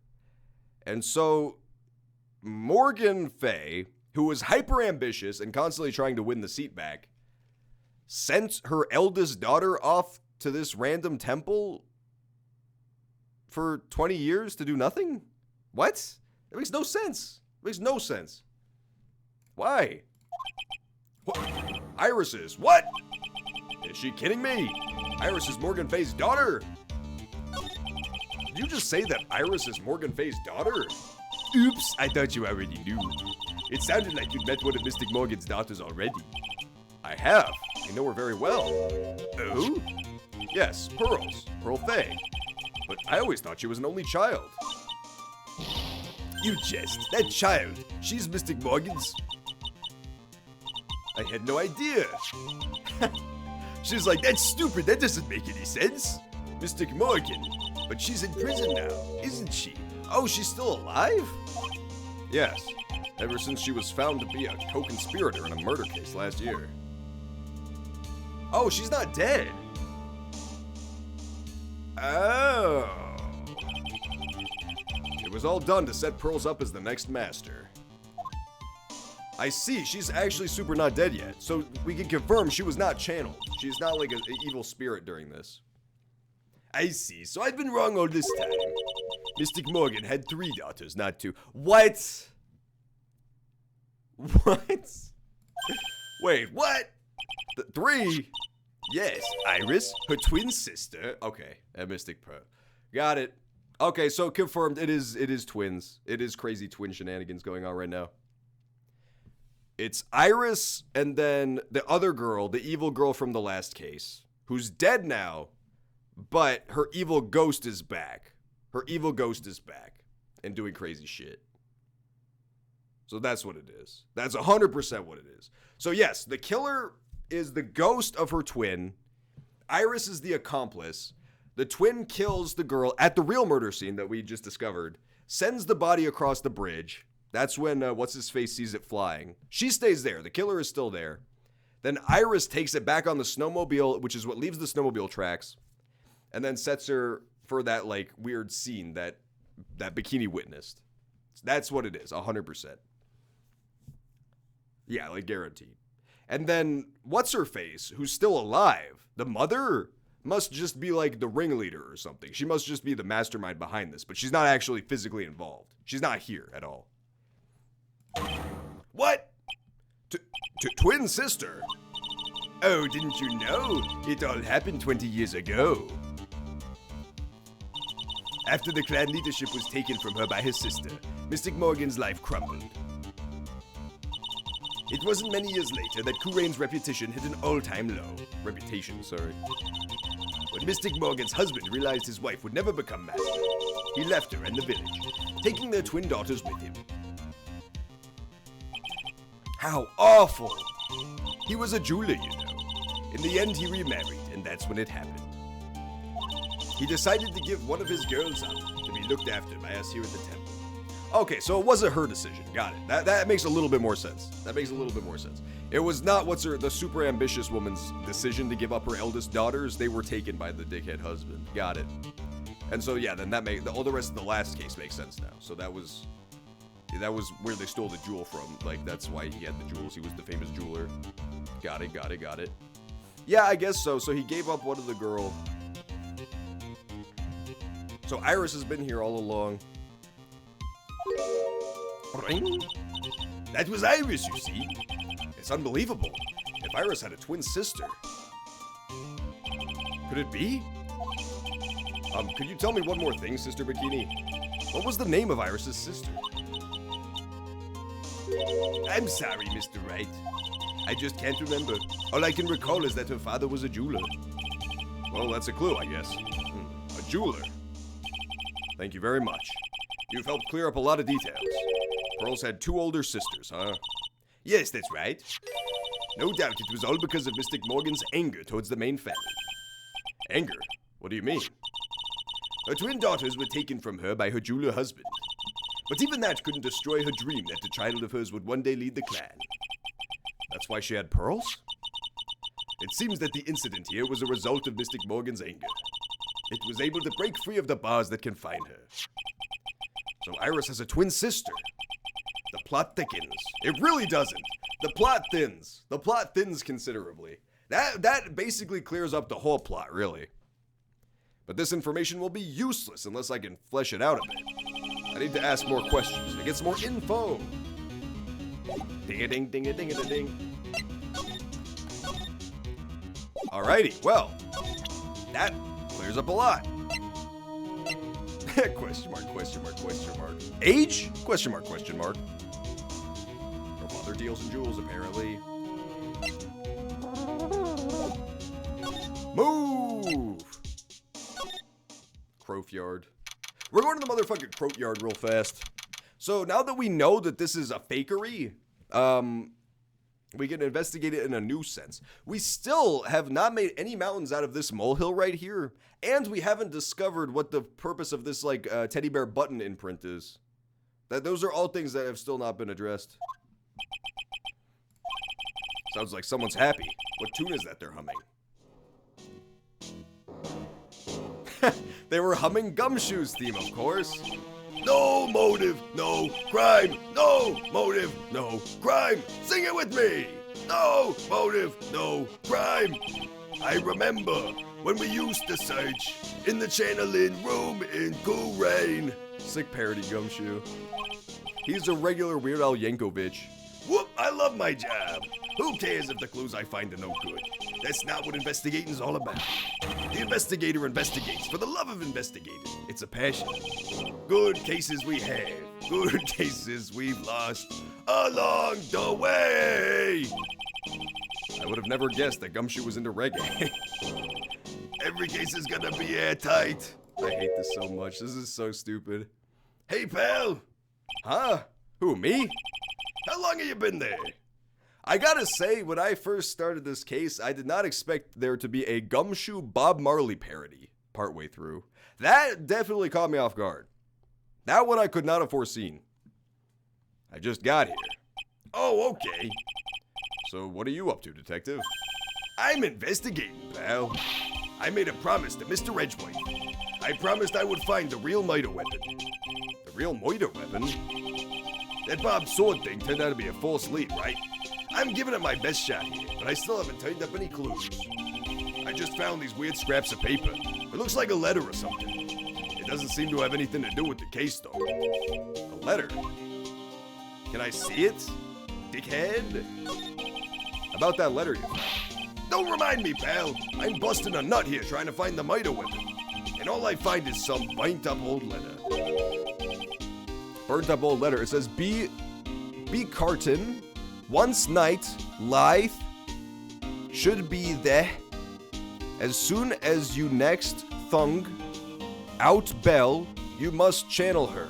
Spirit, leave everything up to her. Okay.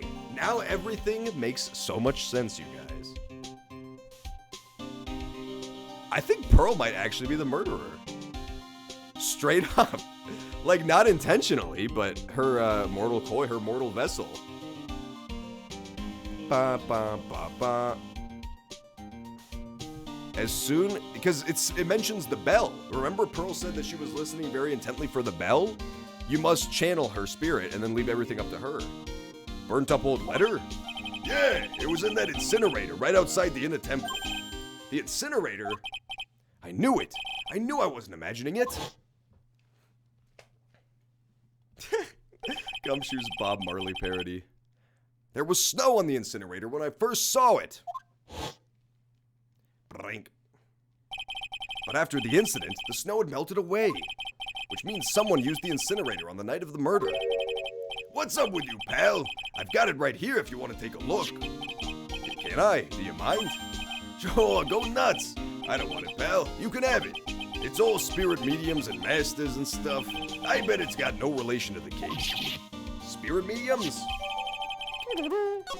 It's gotta be important if it mentions spirit mediums and masters. Let's give it a read right now, actually. Be careful, once night falls, should be there.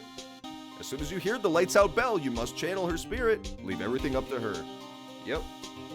Oh, there's more pages, okay. Oops. No, go back. Her name is Bleep. She is our Bleep. The whole Bleep. Here is a picture of her. Use it when you channel her. I know you can do it. Once this is burned, also tell anyone about this letter. Gravely roast the master in the fire of Hades and bring our vengeance to fruition. What?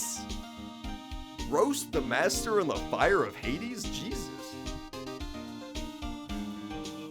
Gravely roast the master in the fire of Hades and bring our vengeance to fruition. God damn, that's intense. All right, well, I think we can all agree that this letter is from Gumshoe. Confirmed. This is definitely from Gumshoe.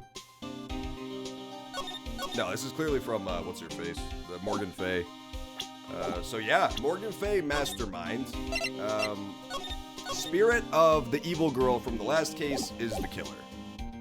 I can't believe that's actually true. That's insane. That's actually nuts. People are gonna think I cheated. People are 100% gonna think I cheated. I'd better give it a good looking over and some serious thought. Make sure you chuck it in the trash when you're done. Littering's a crime, pal.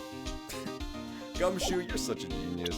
He makes good Bob Marley parodies, though. He's in the wrong line of work. My cat just wall ran. Let's go. Your cat played fucking, that game with the robots. You know the one. Robot game. Titanfall. That game people talked about for 3 days and then never talked about again. Titanfall Stand 32 is your cat. You better be careful, otherwise when you're sleeping, your cat is going to hollow out your head so that it can use you as a mech. Investigation. So how's the investigation going, detective? I don't know if I should be telling you, pal, but I guess it can't hurt. I'll do it in the form of a Bob Marley song. Looks like the murder took place in the inner temple garden. And they're taking that bloody writing on the lantern pretty seriously back at HQ. What? You mean... I don't have the details, pal. All I know is, if you don't find Maya down in that sacred cannon, we're gonna be faced with one ugly situation. What kind of ugly situation are we looking at here? You got me? I don't know. They're not my words, pal. Then who said it? Mr. Godot. Godot? What did he mean by that? So what do you know about the real murder weapon so far? Well, it wasn't the Shimano Cheeto that was impaled in the victim's body. Mr. Edgeworth proved that in court today. Yes, that's true. In which case, it must have been another blade. And that's what you're running around like a headless chicken looking for now, huh? Yeah, and man, is it tiring waiting. But let me tell you something, pal. I'm no chicken. We've got the feather of forensics in our cap these days. We're using the department's secret weapon on this. Secret weapon? What's this secret weapon of yours? You wanna know? You gotta think scientifically, okay? Alright. The miter weapon was a sword. Swords are, scientifically speaking, made of metal, right? Any questions so far? No, I know what he's gonna say, but I'll let him look smart. Now what's the perfect tool for the job? Ta-da! A metal detector. Woohoo! Let's go, metal detector. It's back, baby. Raise your hand if you didn't see this coming from a mile away. Well, you wanna give scientific investigation a go? Huh? Me? I've been using this thing for hours now. It gets pretty boring after a while. Why don't you give it a try? I don't know. Should I help Detective Gumshoe? Of course. Come on, pal. It's good fun, I'm telling you. Alright then, guess I'll give it a go. It's so sensitive you could make it cry. It's so high-tech, you could skydive off of it. Oh, bother. Oh, bother. That's Winnie the Pooh. Winbert the Poobert. Let's go, Gumshoe. Guys, Gumshoe's popping off right now. So now I'm gonna tell you how to use it. I'm gonna tell you how to scratch it. It's possible for the real murder weapon is around here somewhere, right? Sure, that's what we're trying to find out. Right, so first, let's turn the detector on. That's the sound of the metal detector signal bouncing off of something metal. Next! Don't worry, this baby will let you know when you hit something metallic. And when that happens, press enter to give the area a good hard stare. This thing picks up metallic objects that are hidden from sight, too. Take a good look at everything. Aha, the molehill! The molehill does come into play, you fools! You all doubted me. It's the murder weapon. It was the evil moles. This looks like a wallet. Aha! That's where it's been. It's Gumshoe's wallet. I'm always dropping it, so I put a bell on it. But you still dropped it anyway. Yeah, but now I found it again, pal. Your wallet is completely empty. Well, I drop it all the time, so I don't put money in it anymore.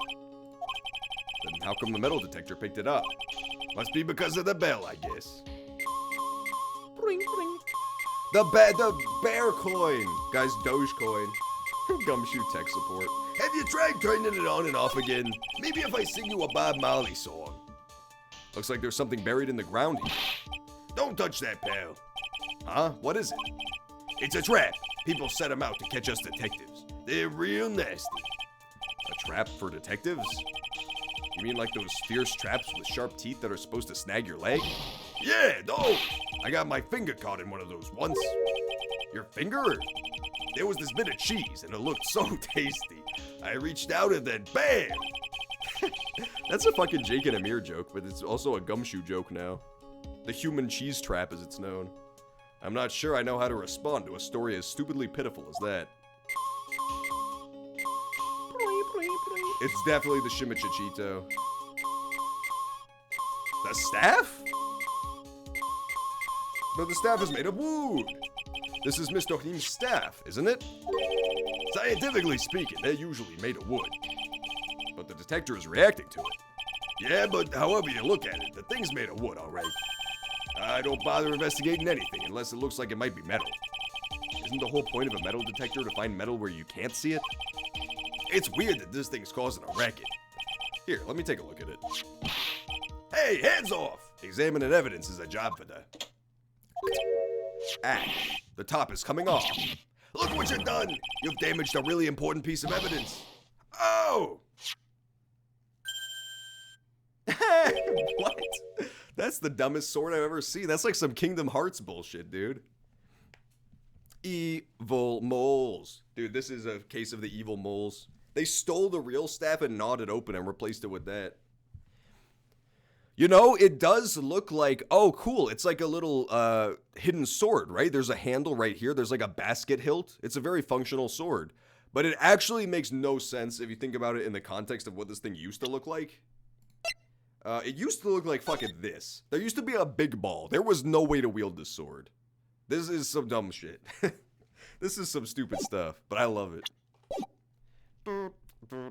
If there was like a little thing here that turned it into a basket hilt, that'd be kind of dope. Like a little, I don't know, a little doohickey or something. That's a sword inside the staff. Is this, could it be? The miter weapon? Well, it's got no blood on it, but maybe if it was cleaned. Murder, murder, weapon. I'd never have guessed there'd be a sword concealed in the victim's staff. They call this kind of thing a sword cane, pal. This one's a real gem. The workmanship is really something else. Thank goodness it wasn't a cane sword, or else the victim would have stabbed her own foot. I officially give up on trying to figure out how Gumshoe's mind works. I think the answer is not much. Not at all. If the real scene of the crime was the inner Olive Garden, then why was the sword used to kill the victim down in the main hall courtyard? Hey Gumshoe, who knows about the hidden sword? No one. Even the police didn't know about this until I discovered it just now. Well, as they say, there's no team in Gumshoe. It doesn't look like there are any traces of blood on it. Then I guess this isn't the murder weapon, huh? No. I'm sure someone just wiped it off after the murder. Yeah, of course! That thing's definitely the murder weapon. Good job, pal. It's about the same length as the Shimichito, too. This must be the murder weapon. Okay, I'm gonna run over to forensics. There's gotta be some traces of blood left, even if most of it has been wiped off. See you later, pal. Every case is gonna be airtight. Every case is gonna be airtight. Wait up, detective. Huh? What is it, pal? I'm a pretty busy guy right now, you know? You're gonna get that staff analyzed, right? Would you mind holding off on it for just a while? Huh? What are you talking about, pal? Please, just until we find Maya. Maya, what's this got to do with her? I don't know, but I'm starting to get a really bad feeling in the pit of my stomach. Oh, how so? Look, Maya's trapped inside the sacred cavern right now, and, well, we don't even know if she's okay or not. The more evidence and testimony I hear, the more uneasy I feel. You don't think? Maya's been right pleased, detective. Let's just wait until we can get inside the sacred cavern. It'll be more dramatic that way. You're looking kind of iridium there. Okay. Just stop it with that face, pal. One thing, though. This staff's secret trick, let's keep it between you and me, all right? If it gets out that we knew about it and didn't say anything, we're finished. I understand. This is just a regular, run-of-the-mill staff, you got it? Okay, now you take good care of it, pal. Thank you, detective. Don't worry. She'll be fine. Gumshoe. You know, there's a place at the base of this mountain that has some really good pasta. How about I take you there when you find Maya, huh, pal? Sure, thanks. What a guy. What a guy this Gumshoe is. What a nice man. Why would the outside be a sword? It doesn't need to be a sword. There just needs to be somewhere you can hold it. There just needs to be something you can hold on to have it function as a sword. All you could do is be like, holding it above the wooden part. That's not a good sword at all. That's not a good cane sword at all. I can't help but wonder, though. What was Elise Donim doing with a staff like this in the first place? That is interesting, right?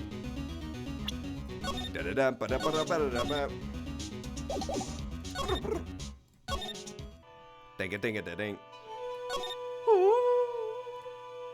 You know what else is interesting? The other part of this that is we haven't really talked about yet at all. Like, none of the characters have brought it up. Well, they did just mention it, to be fair. Like, they did just even bring this to our attention at all in this burnt letter. And it was Gumshoe, so. Thanks for the follow, Sandwich Hat. Appreciate it. Hope you're enjoying the stream. We're currently cracking the last case. But yeah, in this, it says, be careful, once night falls should be there. Leave everything up to her. Yeah, it says, gravely roast the master in the fire of Hades and bring our vengeance to fruition. But here's the thing, right? If the plan was to, like, get the family more prestige, right? Like, the idea, as we understand her, as Bikini described her and as she was described in the last game, that evil sister's entire thing, her whole goal in life is like, I want my family to be the main family. Killing the master would not do that at all. The old master, the mom, that wouldn't accomplish anything. For all intents and purposes, she's already dead. She's dead to the world. So I don't know if the real plan was actually to get rid of her, because that wouldn't solve anything. Maya would still be next in line. Yeah, I don't know. I don't think that's actually the real main plan.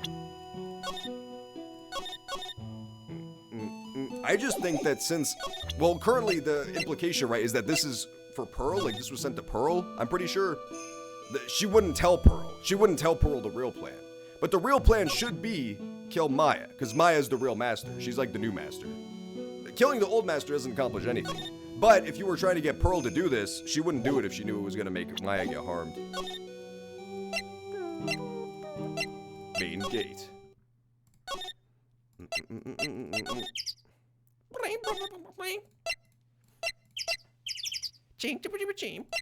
Let's go back to the inner temple thing. She was locked in.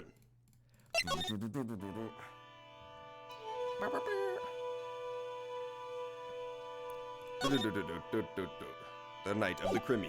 Maybe we can break this thing now. Maybe we can break her lock. Is this the Gravely from the note? Wait, is that actually... Wait, hang on.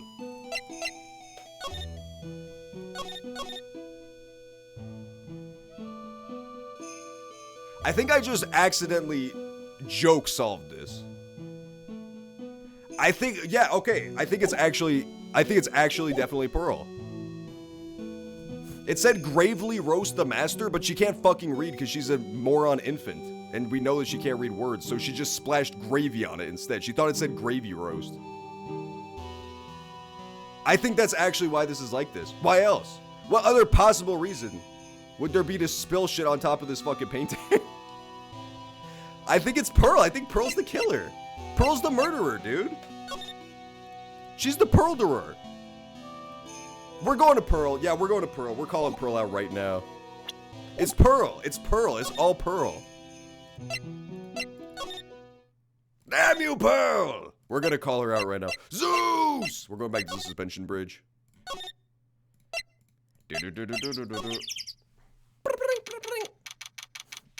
Yeah, we're arresting her. Unfortunately, we are going to snap Pearl's fucking spine. We're going to pick her up and give her the Bane backbreaker. Tell her to let us in. Let us the fuck in. I was expecting Larry and Pearls to be here. I guess they must have gone to collect firewood. I suppose I'll have to check back later. She's not here. She ran. Pearls fled the country, dude. Currently, Larry is tied up, bound and gagged in the trunk of her car, and she's going down the fucking express, dude. She's going down the expressway in her white Bronco. There's a fucking high-speed chase. Gumshoe is in pursuit. You'll never catch me alive, motherfuckers. Ding-a-ding-a-ding-a-ding. Because the thing is, we already know, pretty much beyond a shadow of a doubt, that this message was for Pearl. I don't know if I explained this properly this time, because we talked about it before already, but for those of you just joining us, when we were talking to Pearl earlier, she mentioned that she was really stressing out over trying to hear the bell while she was heading over to Maya. She's like, oh, I wanted to go check on Maya, but I also wanted to make sure I heard this bell. And you're like, why do you care? Like, why did you need to hear the bell? And the first thing this message says is, as soon as you hear the lights out bell, you must channel her spirit. It's clearly this letter was sent to Pearl. And because she's a fucking moron, it explains the fucking gravy all over the thing. Gravy roast the master. Pearl's so fucking stupid, dude. The interesting thing, though, is, remember, Pearl said that her powers aren't working. She said, like, she's been a bad girl, so her powers have been taken away. So I don't know how that comes into play. Like, that's kind of weird. We'll think about this more.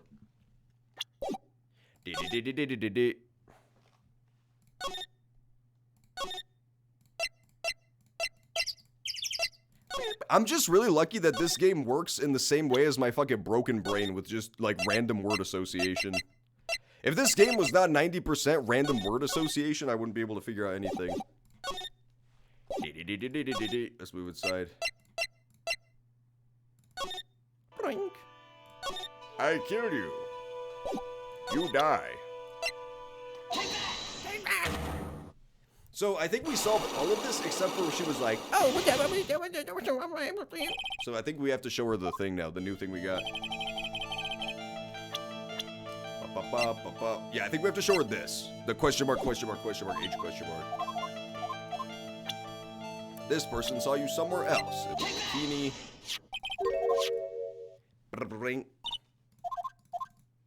Alright, Alright, what was the next thing we need to show? Doing, doing. The accolades thing. What time was that? Oh, right, this is when we have to show the bell. That she rang the bell. Ring the bell. Ding-a-ding, ding-a-ding, ding, ding. There we go. Pearl is going to Mexico, dude. She's going to Mexico in her RV. She's making meth and trying to cross the border with it. Maya knew too much, so Pearl fucking killed her. Pearl killed her, and then she killed her fucking mom for good measure. Just to teach her a dang lesson. She knows that Maya could come back as a ghost because she knows about channeling, so she wants, if Maya ever comes back, that she could tell her I killed your mom too. Just for fun. Just for S's and G's. She's actually using the frozen ice block that is Maya because she's been left in this freezing room for 3 days, and she's riding down the mountain on Maya. She's riding down the fucking mountain on the frozen Maya's corpse. You testified to the contrary yourself, don't you remember? You said you rang lights out at 10. We spoke a little that evening. That's when you gave me this. I remember. And that brings us to another puzzling fact, Iris. You were in 2 different places at the same time. There's only one possible explanation. There were 2 of you. Yeah, this is as far as we got last time, because we didn't have anything else. You were seen in 2 different places, which means there must have been 2 of you. But that's crazy. How could that be? There's only one of me. Impossible? I wonder. The way you're trembling certainly seems to suggest otherwise. Go? You're seriously trying to suggest there's more than one of me? Then show me the evidence. Show me something that proves there's more than one of me. She's my voice for her is like slowly slipping into Chris Chan territory. It's becoming a problem. Damn it, it's not this? When you said there was another me, I was kind of expecting someone who looked like me, you know? It's your fucking twin sister. What are you talking about? What are you talking about? Your twin sister doesn't look like you? Damn you, Iris, you're such a bastard. It's not her twin. That's not the evidence that she has somebody else who could look just like her in another place. All right. I guess not. Fuck it.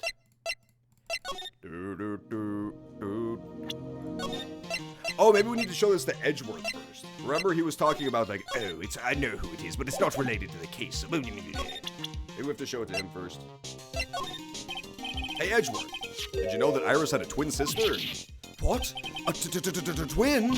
You can't be serious. Sister Bikini told me, but the problem is, she didn't know the name of this twin.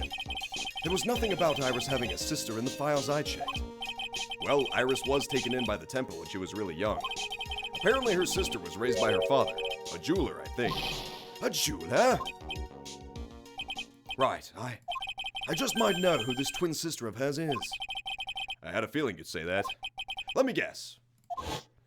Her name is Dahlia Hawthorne, right? Yes, exactly. Please tell me what you know about her, Edgeworth. Please. No, I don't think so. I don't give a fuck.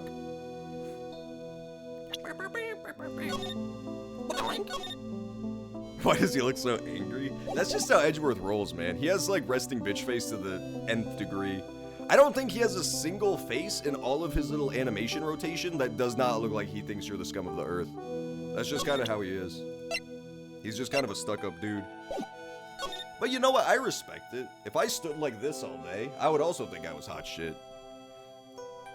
If I puffed my chest out and stuck my ass out in the middle of the courtroom. It was my first court case, 6 years ago. I was a greenhorn, and due to my inexperience, the defendant died. You're talking about Terry Fowles, right? Poor Terry. I love Terry. He was such a handsome boy. And then he drank poison for no reason and died. You know about that case? You're not the only one who noticed something about Iris and Dahlia Hawthorne. I checked one of Mia's old files from 6 years ago. You think it's a different person? Oh, so that... I'm not even on the right track here. Oh, shit, my bad. Maybe I need to come back to her, like, way later, to Iris.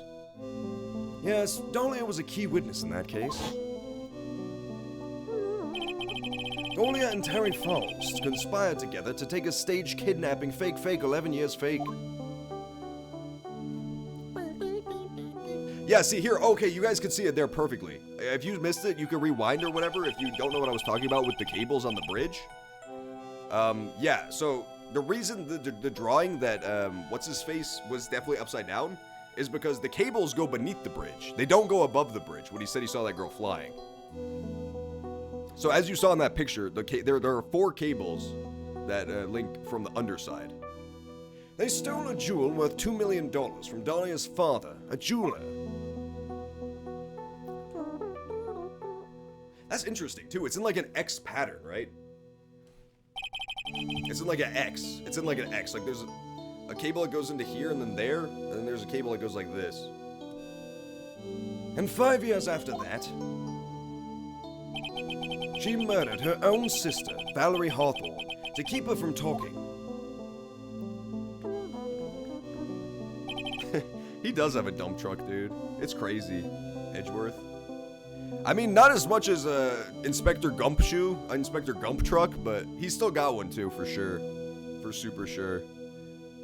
The reason he's so scared of earthquakes is because he makes one whenever he walks. Whenever he takes a step, the earth shatters beneath his foot as he jiggles. Her sister? Well, her stepsister, actually. They weren't blood related. Oh, interesting. Interesting. Yeah, I totally forgot about her. Valerie was the only daughter of Dahlia's father's second wife's third cousins, aunt, and uncle. Oh, and this is when she entered my life. The woman who tried to kill me. Join the club, Phoenix, right? You think you're special just because a woman tried to kill you? I've had 3 women try to kill me this week, okay? Join the club, dude. Get in line. So after Terry Falls died, what happened to Dahlia? Did you check that out? Does it really matter? Like I said, Dahlia isn't connected with this case. Why are you so sure about that? It's simple.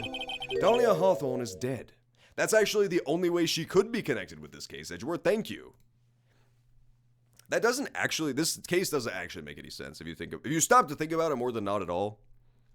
The fact that Dahlia is dead? Wait, no, never mind. That was a flashback, right? When Dahlia was convicted was a flashback? Then it makes sense. It was a flashback, right? Yeah, okay. So she's been on death row way longer. Okay, got you. Because, like, the thing is, I forgot because the cases are out of order in the game, but chronologically, her case does come first.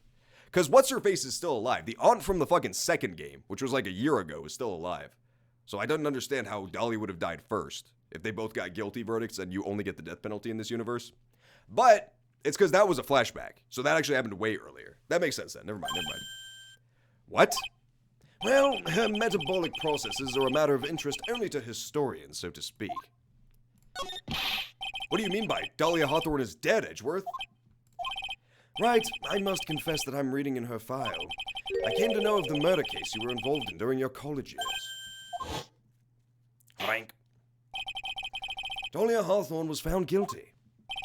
Thanks to the persistence of... That's right, it was a Mia flashback. Never mind, it makes sense. Mia Fey! Oh no! She's so evil. At the time, Dahlia, it's like she was possessed by a demon or something. It's been almost 5 years since that guilty verdict was handed down, and her sentence was finally carried out. She was executed last month. Executed? I'm sure that's a bit of a shock for you, right? And for more reasons than one. But do you understand now? She can't possibly be connected with it. We're standing in the fucking channeling school, Edgeworth. You fucking moron. This would be like if there was a murder investigation in Star Wars and old Yoda was seen 100 feet away and a guy was crushed by a rock in the middle of the fucking Jedi temple. And Edgeworth's like, I don't know, the Force had nothing to do with it. They couldn't possibly be connected. No, sorry. She's dead, and once someone is dead, there is no way to revive her. Edgeworth, you literally know that's not true. You actually have seen that happen before, you fucking idiot. There's no way to revive the dead? I wonder. I'm going to become Frankenstein. It seems you're not aware of one other connection yet, Edgeworth. And what is that? It's about Iris and Dahlia Hawthorne's mother. What's their mother got to do with any of this shit? She's Morgan Fay, a spirit medium from a branch family of the Kurain channeling technique. Did you say Kurain channeling technique? Do you know something about it? Oh, yes. I know it's connected with that fraudulent spirit medium. Fraudulent? I was involved in another nightmare 17 years ago. I was caught up in the middle of a murder investigation. The police didn't have any leads. This happened in the first game. They were stumped. And this is the second time you flashed back to this. Stop. They flashed back to this same information earlier in this case, like 10 minutes ago. It was probably like 30 minutes ago, but still. She was a very famous spirit medium and the master of her channeling school. But you know what happened? As a result of her efforts, an innocent man was accused of murder. She and her powers, they were all fraudulent. Edgeworth, you've seen my fucking assistant grow 5 inches and grow enormous boobs before your very eyes and turn into another person. You've witnessed this happen multiple times. Go to the police records room. It's all there. All you have to do is check the Deal 6 incident case file, and you'll know. Of course. How could I forget? Edgeworth was the victim in that case. He's dead now. Edgeworth, you'll understand someday. And then you'll see that the Kurain channeling technique is real. Edgeworth is just browsing r/atheism as he waits for the trial. I don't believe in that made-up nonsense. Edgeworth, literally earlier today, possibly yesterday, you were investigating this very case by using a magical green gem from the Kurain channeling technique school. How dare you? You saw magic chains appear around people's hearts as they lied to you, that you then broke, mystically, with spiritual power. How the fuck are you gonna say it's not real? It was all an illusion.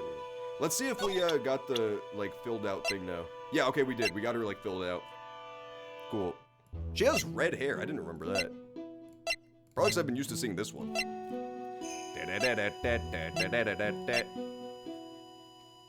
She was executed last month. Yeah, because I was gonna say, if we went from question mark to Dahlia, maybe now we can use that same technique I tried earlier.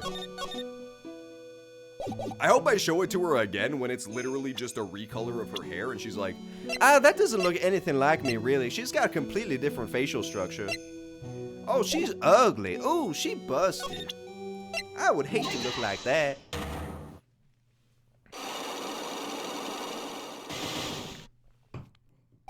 Maya died in the ghost hunt. She made a noise. What? What does that sentence mean? I think it's time you told the truth. Okay, I'm not even gonna read this. We're just gonna skip through because we've now done this 3 times because I fucked it up both times. To be fair, I did everything right. I just didn't have the information. But we'll say I fucked it up. It sounds more humble that way.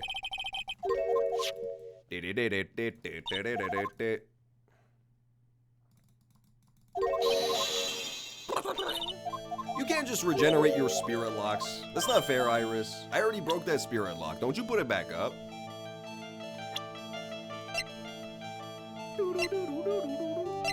Iris is Tetamos. You look like a surprised chipmunk, Iris. Alright, one more. Let's see. Let's see if she denies that her fucking clone looks like her.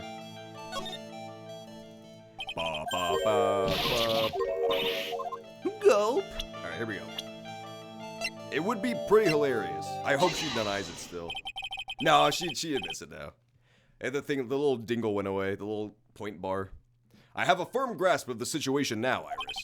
You have a sister, don't you? A twin sister, perhaps. Oh. That's right. Dahlia Hawthorne, a woman I know only too well. I had no idea you knew of her. Very impressive, Mr. Wright. But she's no longer... Yes, I know. Her sentence was carried out recently, wasn't it?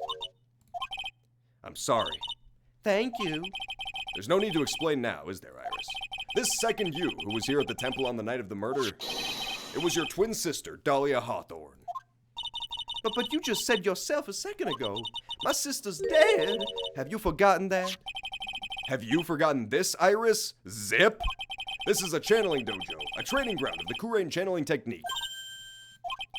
At night, someone channeled Dahlia's spirit, and you knew about it. And that's the secret you've been trying to hide from me.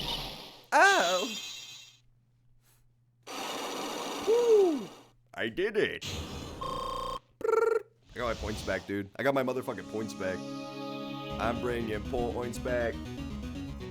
What else do I want to talk to her about? I guess I'll talk to her about the night of the crime, I suppose. I love that sound. It's so satisfying. I was in my room in the main hall that night. As soon as I heard that I'd been spotted at the inner temple, I knew. I knew it was my sister, Dahlia, the other half of me, who passed away last month. Just as I suspected. The iris that Sister Bikini saw at the inner temple on the night of the murder. It was Dahlia Hawthorne. Why didn't you tell me this before? Well, let's be fair. That is definitely possible, but it's also possible that it's the reverse, that it's a switcheroo. It would be fairly easy for them to switcheroo considering they're, you know, twins, spirit twins. But no, I think that makes more sense. Why didn't you tell me about this before? But because my sister always does the right thing. Excuse me? And because I mustn't get in the way of what she's trying to do. I already betrayed her once before. I can't do it again. You betrayed her? What do you mean? That's why I have to accept when I may be found guilty. It's the only way. Oh, you know what? I bet she was originally involved in that prior case we did. Remember I even brought it up during that case. I was like, okay, like, there's this thing, right, where they're trying to frame this dude, Terry, and they're trying to steal this diamond. But why does it specifically have to take place here both times on the same bridge? And it's because this is where she is. Like, Iris works here, so she can't just get away to go do this plot. So if she was involved with the original plot and then backed out, that would make total sense. It would explain why that other crime took place where it did, instead of just being on this, like, random cliff top, you know? At first, the way I justified it was, oh, it's because the poison was nearby, right? They needed to be able to go get that guy to get the poison. But still, it leads to the question, why hide the poison there at all, you know? Like, why set it up around this one specific spot? This would explain that. This would totally explain why it was all around this one spot. What is she talking about? Betrayal. Yo, welcome back, Meg. Good to see ya. Good to see ya back. We're currently talking about betrayal and such. You know about it, don't you? Oh. You know about it, don't you, Mr. Rat? About the fake kidnapping that took place here on Eagle Mountain. That was the start of it all. It's what started her down that twisted path. Right. She started to commit crime after crime, and in the end, she lost her life. I know about that well. Don't we all? Don't we all, really? It's all because I betrayed her. How did you betray her, Iris? It was no coincidence that Eagle Mountain... Yeah, exactly. Called it. Woo! It's no coincidence that Eagle Mountain is where the exchange was to take place. After all, I helped plan the whole thing. What? But I got scared, so I ran away. What are you talking about? Why would you help her? Stealing $2 million from your own father. That's awful. But I promised that I'd help. And she didn't do it for the money. Huh? It was revenge on our father. Revenge? Revenge! What a lust for revenge! That's pretty sick. What do you mean by revenge? He was a hideous man. He threw our mother away and then sent her to hell. What? He didn't send her to hell, he sent her back to her home village. That's pretty harsh. That's harsh butt on your own home village, man. Her mother. She must be talking about Morgan Fay. But yeah, no, that dude is a dick, straight up. That dude's a huge dick. Basically, if you're just joining us, he married into this girl's family because she was, like, set to inherit a bunch of cool powers and, like, a bunch of prestige being the head of this channeling family. And then her sister was, like, got better than her at it, so the sister took it over instead, and she became just the side family. And he's like, nah, fuck it, I'm splitting. And he just took the kids and left. He just took the kids and left her because she didn't have any more prestige. He was basically the original clout chaser. He was the original gold digger. And he was literally a jeweler, so the irony is not lost on him. Our mother was the eldest daughter of the main branch of the Fay family. The main family had a... Are they really explaining what I just said? You already did this. That's why I'm now able to recap, because you told me this 30 minutes ago. This game is going crazy. It's literally saying the same thing like 10 times in a row. The Main family had a lot of influence in many businesses and political circles. As the eldest daughter, our mother was set to inherit all of that as the next master.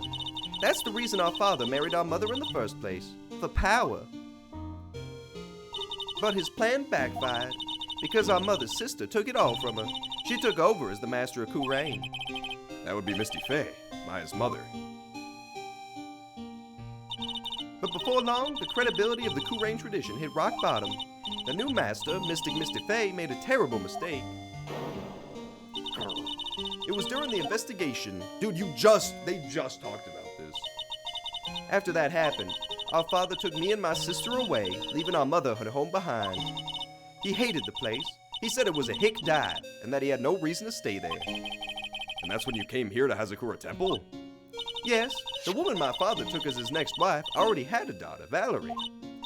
I had no place in his new family, you see. Oh. And I haven't seen my mother once since then. Having the master's seat stolen from her and being rejected by her own family, I've heard she's been very battered, spiritually and emotionally. I think I'm finally beginning to see how the pieces fit together. I have asked her everything I can in my capacity as a prosecutor. This incident, everything related to it, goes back to the history of the Fae clan. That's what it looks like. Iris, there's just one more thing I want you to tell me. What is it? During the incident in which your sister, Dahlia Hawthorne, poisoned a lawyer, she began a relationship with a certain college student in order to hide the evidence. That college student, have you heard anything about him? Well, I did hear one thing. She said she hated his guts. I see. Thank you for your help. You're welcome. Hurry up, Phoenix Wright. There is still much to investigate. Leave these locks to me. I'll open them for you, I promise. Thank you. I suppose I'd better continue in my investigation. There's still one giant secret left to unlock. Pearl's is psych lock. Yeah, dude, Pearl's the killer. She's the true murderer the whole time. Pearl's is evil. I guarantee you she's super evil, dude. She's the most evilest baby that ever lived. She's basically the people who wrote this game, Danganronpa, they were all set. They wrote the first and second game and like half of this one. But then they got to the point where they discovered Family Guy. It got ported to Japan, and they realized that Stewie Griffin was the most funniest character ever. So they just took an existing character, Pearl, and said, basically, what if we turn Pearl into Stewie? She says, "Curse you, vile woman," and then she kills Pearl, and she kills Maya and her mom. That's the whole story, man. I cracked the whole case. It was all a Family Guy parody. You can't convict someone of murder if it was all a Family Guy parody. That's just a known law. They tried that in the Supreme Court. The Supreme Court upheld it. The Family Guy law, as it's known. Look at that. They really did make a fire right in the middle of the shack. Oh, Mr. Nick. Hey, you're too late, Nick. If you came here for one of our potatoes, we've already polished them all off. I think I've pretty much got all the evidence I need. Now I just need to find out what Pearls is hiding.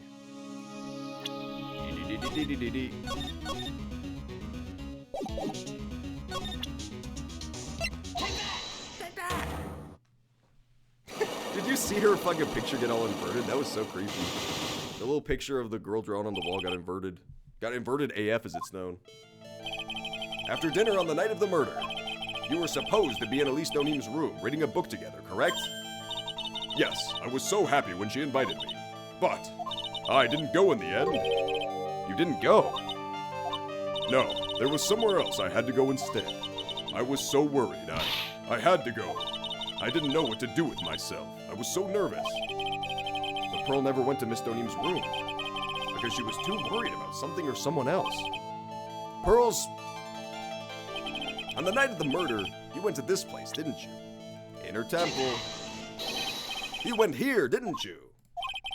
Looks like she's still not gonna open up to me. You were so worried, right? About someone.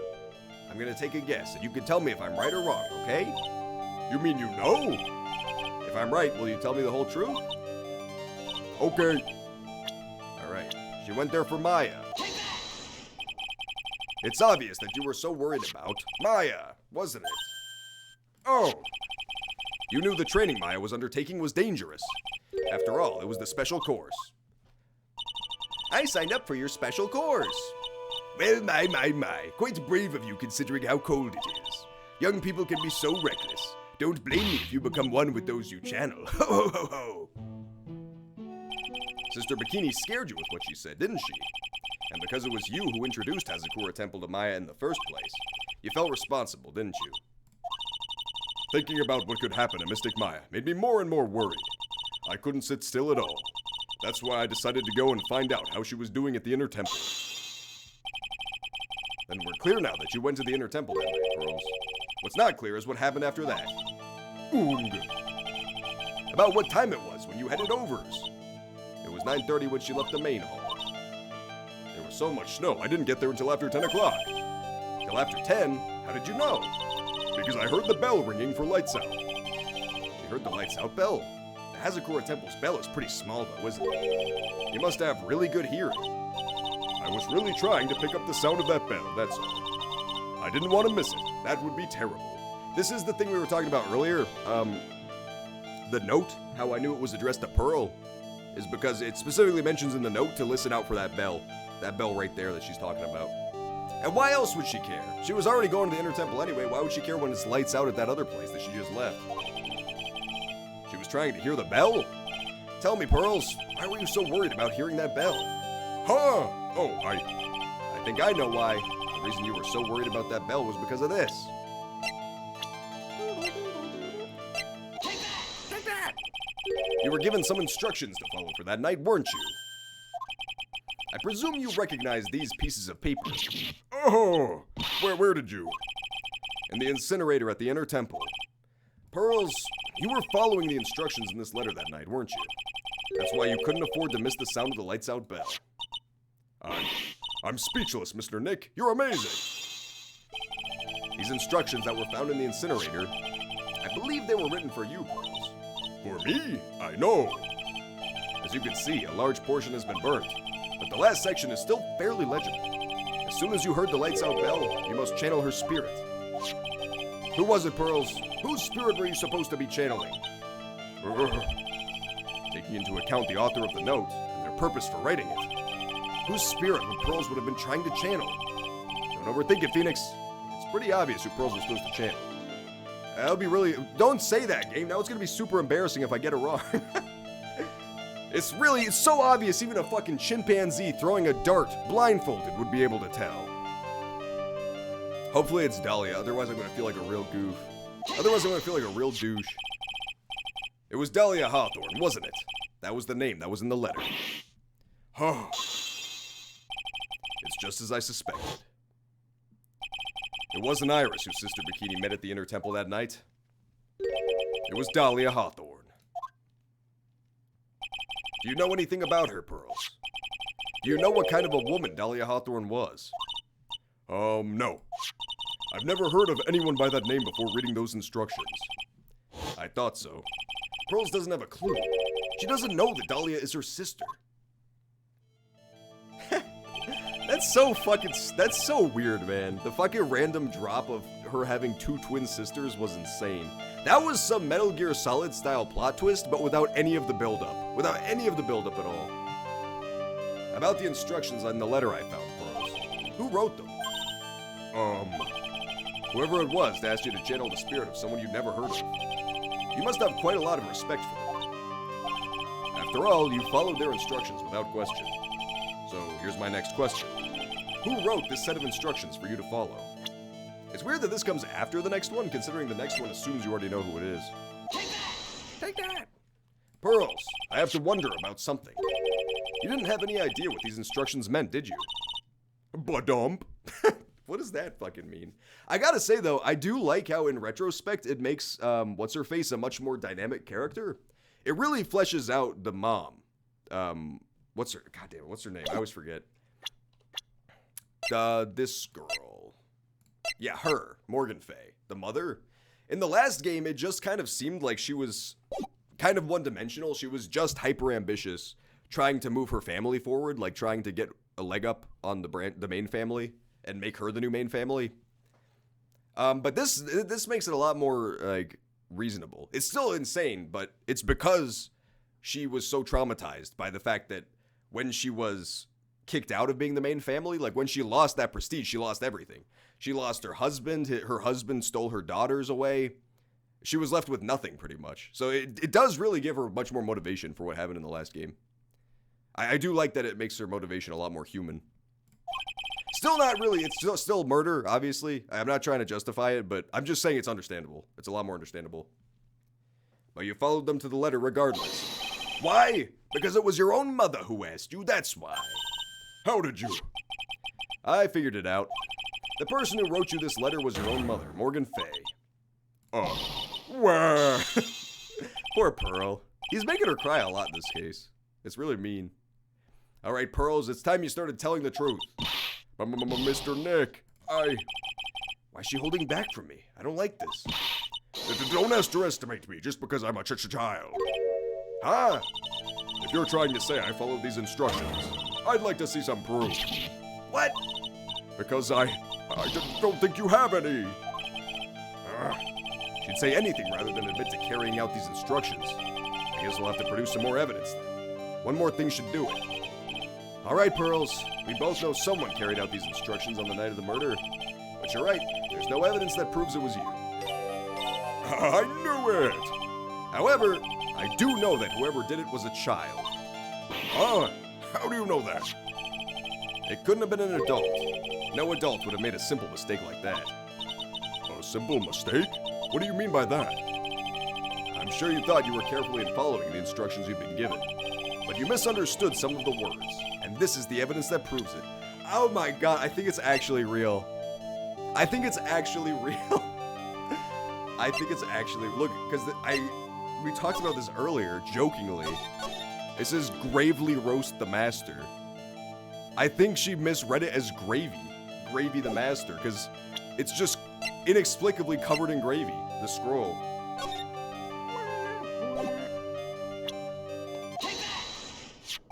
It was you who splattered gravy on this hanging scroll, wasn't it? What? Why would I do something like that? Do you remember what was written in the letter? Gravely roast the master in the fires of Hades and bring our vengeance to fruition. But you didn't know how to read the words gravely and roast among others, right?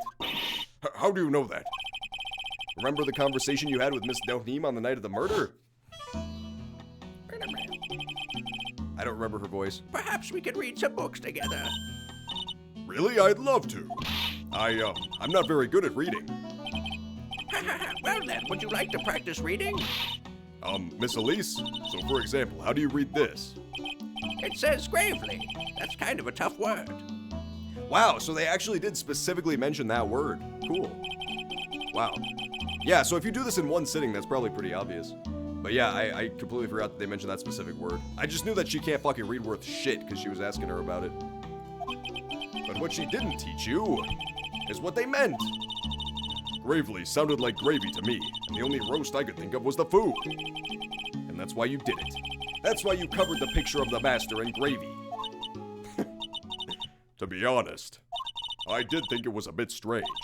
I guess I really did get the wrong idea. Just a little bit. I really am useless. I couldn't even burn the letter properly as my mother had asked of me. Such a simple thing, and I couldn't even do it right. Poor Pearl. Toddler. She is a toddler, dude. The night of the... Let's talk about the lost powers first, because this is the most interesting part. Why were her powers gone? It was written right in my mother's letter.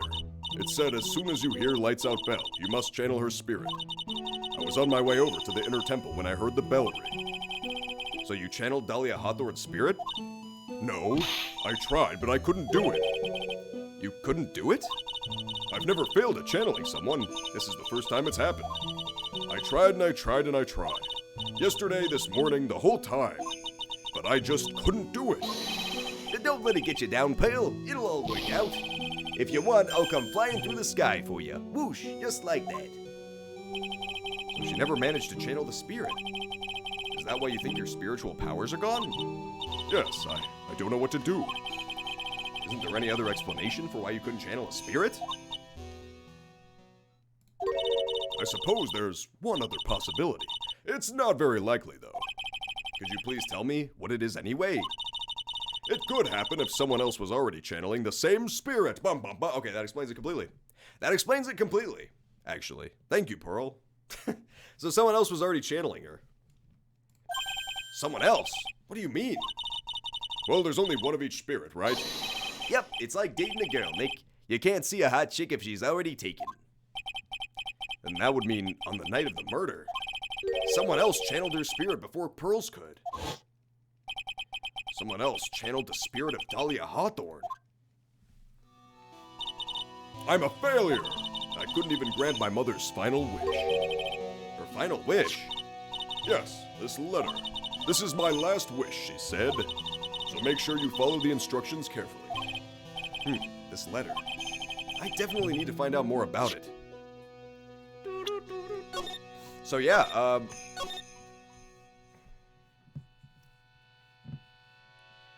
Sister Bikini is obviously still at least somewhat suspicious, considering we basically just walked out on the night of the murder and stepped on her, and like she woke up, she's like, oh, where am I? What the fuck? That's still suspicious. She has like a gap where she doesn't know what the hell was going on. So no, it's not possible actually. It couldn't be her. It couldn't be anyone on this side of the bridge. It has to be Maya or Elise. Or Elise. Those are the only two possibilities. It was either Maya channeling Dahlia or it was Elise channeling Dahlia. But if it was Elise, then why'd she end up dead? It was Maya. It was Maya channeling Dahlia. 100%. I don't see any other way around it. Why would she have been killed if she was the one channeling the murderous spirit? That doesn't really make any sense. After dinner that night, I did go to the inner temple with a pot full of the leftover gravy. The gravy? I saw the picture on the hanging scroll near the sacred cavern.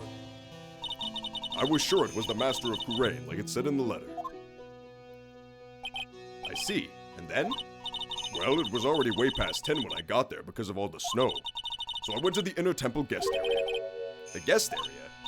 Yes, I thought I could wait there until the training was over. Why didn't you just go to the training hall?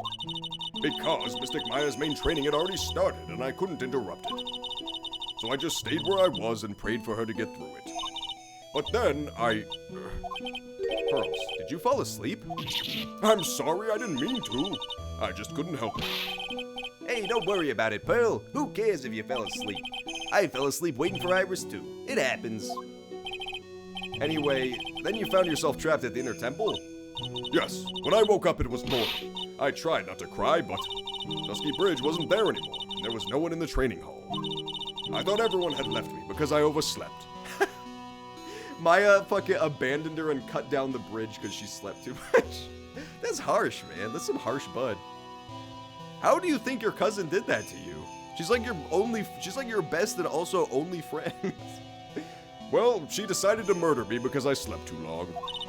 I threw the letter into the incinerator, and then I heated up the leftover gravy and let off some steam by chucking the gravy on the scroll while you cried.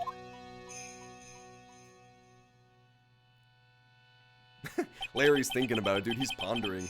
It must have been pretty scary for you, Pearl. I know what it's like. Nick used to leave me behind when I fell asleep at school, too. Don't equate something so trivial with her experience, Larry. You're mansplaining, Larry. You're Larry-splaining. Morgan's letter. My mother has gone to a place called a penitentiary. Yeah, I know, Pearls. She's going to die there. I visit her every month. And last month she told me. The time we've been waiting for has come, Pearl. There's something I need you to do for me. I hid a letter for you at her home before they brought me here. I want you to read it and do exactly what it says. It's for the good of the Fae clan, my angel. You'll be doing a great thing. Now listen carefully, and I'll tell you where the letter's hidden. The same guy has not moved. It's true. The guard is actually dead. He's just a fucking skeleton propped up against the wall. He's been dead for 10 years. That's the twist. My mother is always nice to me. I love her very much. Yeah, moms will do anything for their kids, right? Including horrible, horrible murder. She said it was for the good of the Fake Land, so I knew I had to help her. I mean, Mystic Maya's part of the Fake Land, so it had to be good for her too. That's right, isn't it, Mr. Nick? Yeah, totally. I guess so, yeah. There was a picture with her letter too. A picture of Miss Dahlia Hawthorne. Usually a picture is enough to channel someone's spirit, but this time... pretty weird, huh? Like Larry knows anything about this stuff. There's something else that was strange about my mother's letter. The seal on it was broken, as if someone had already opened it once before. What? Huh? What? Someone opened it already? That sure is pretty strange. Someone had opened it already. Thanks, Pearls. You really helped me out. You're very welcome. My mother is watching over us, so I'm sure Mystic Maya will be all right. Look at that innocent smile on her face. What am I supposed to say to her? It's Godot! Finally figured it out, have you, Track? You finally realized how terrible of a crime being painfully oblivious is. Godot! I was gonna say something about the letter, but, I guess I'll save it till after this confrontation between me and this fucking dickhead. The entrance to the sacred cavern looks like a freaking puzzle workshop. I feel like Godot should not ever say the word frickin'. It feels very out of character for him. He's like this kind of like suave, noir-esque Mexican dude. Mother fricker, I freaking hate this shit. I guess he's talking about Iris and the lock-breaking effect. But it's all a waste of time, Why do you say that? because Maya Fey isn't coming back. What? You don't know what you're talking about. How can you say something like that? It was your job to protect her, Track. Just like it was your job to protect Mia Fey. Two sisters caught up in the worst circumstances. I realize that, but And you were the only one who was by their sides. You were the only one who could have saved them. I didn't know anything about what was going on. Ha! What did I just say, Track? Being oblivious is a heinous crime in itself. Yeah, I feel like the whole thing about Godot is that he's just like hardcore projecting onto Phoenix. It's been pretty clear the entire time, but it's like come very sharply to focus on this. Because if you'll recall, if he actually is the guy who it's very obvious he is, Mia's friend, then the whole reason he got taken out of commission and was dead for a long time was because he drank poisoned coffee. It's like his favorite drink, so he just didn't think about it and he drank it and killed himself. And so while he was out, Mia died. She died during the time where he was gone. So like he's saying all this to Phoenix, but he's just really trying to protect himself. Like it all just applies to him. He was the one who was oblivious and was gone when Mia needed him. Tomorrow, we'll settle everything in court. Once and for all. I like how he talked about how I was about to say, I like how he talked about all this shit right in front of Pearl. You are the reason all of Pearl's relatives are horribly murdered. Think about how she feels while I bring this up right in front of her. Mr. Nick, is what that man just said true?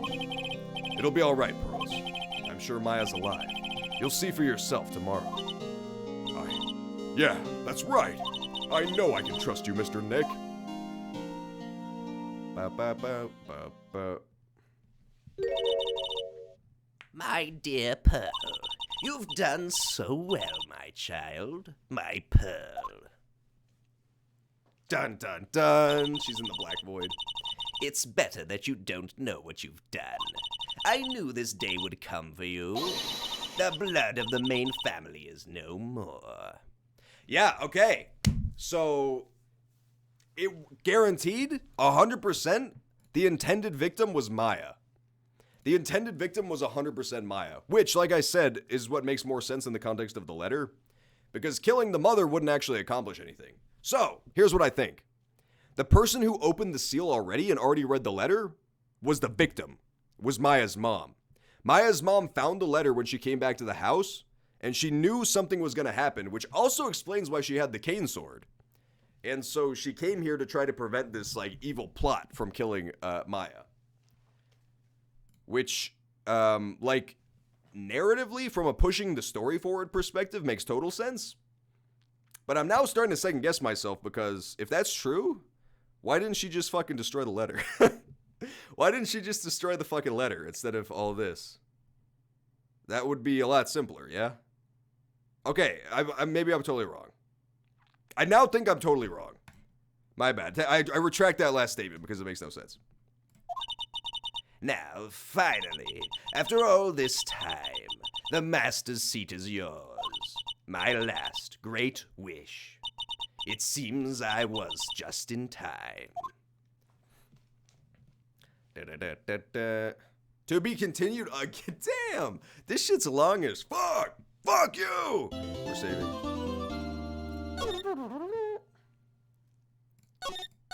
There we go.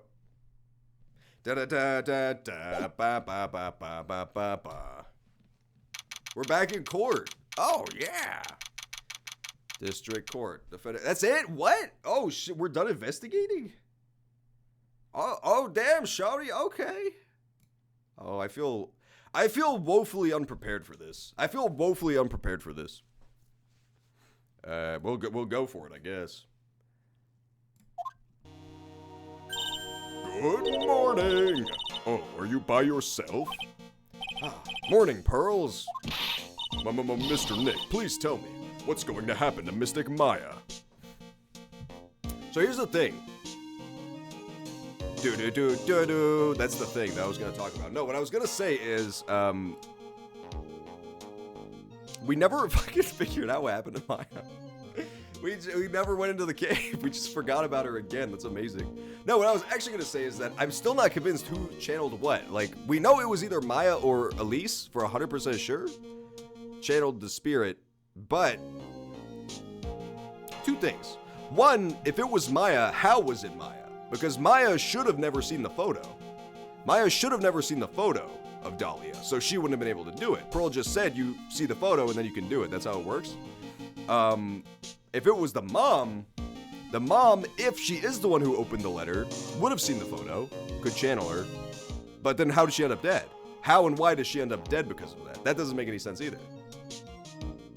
I don't know. I actually don't know. It feels like the only part that makes sense for the channeling is that if it was the mom. But the only part that makes sense for the murder is if it was Maya. Unless there's actually a different killer. Unless the killer is not the person who channeled the spirit. Huh? This is super weird. Mr. Nick, please tell me, what's going to happen to Mystic Maya? I'm sorry, we don't know yet. The investigation is still going on, so I wasn't allowed into the Inner Temple.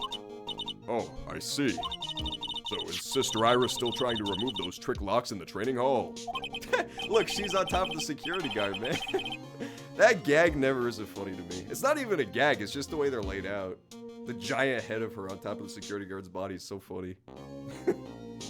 She just looks like a horrible nightmare creature. It's like something you would see in a dream after you took like a copious amount of like Novocaine. You would see this shit standing in the corner of your bedroom. Sleep paralysis demon. She's the defendant in this case, so she can't be at the Inner Temple. She's required to be here in court. How come she's not here in the defendant's lobby? I have to admit it's kind of strange. If you're looking for Iris, she's in the prosecutor's lobby. It's Edgeworth! Woo! Ed Edgeworth? What's Iris doing over there? She's going over today's testimony with the prosecutor as we speak. Today's testimony? You heard me. Iris is going to be testifying as a witness for the prosecution. Wait, what? The prosecutor is squeezing her for a confession, or so I heard. Franziska von Karma, what are you up to? I know what you're thinking, but Franziska isn't going to be the prosecutor today. What? Then who is? Who else would it be but Godot? Godot? Franziska is engaged in some very important work at the Sacred Cavern. The Sacred Cavern? You don't mean that she's... Exactly. She has been out there all night trying to remove those trick locks. With the head nun's assistance, naturally. We estimate that the last of the locks should be taken care of in about 3 hours.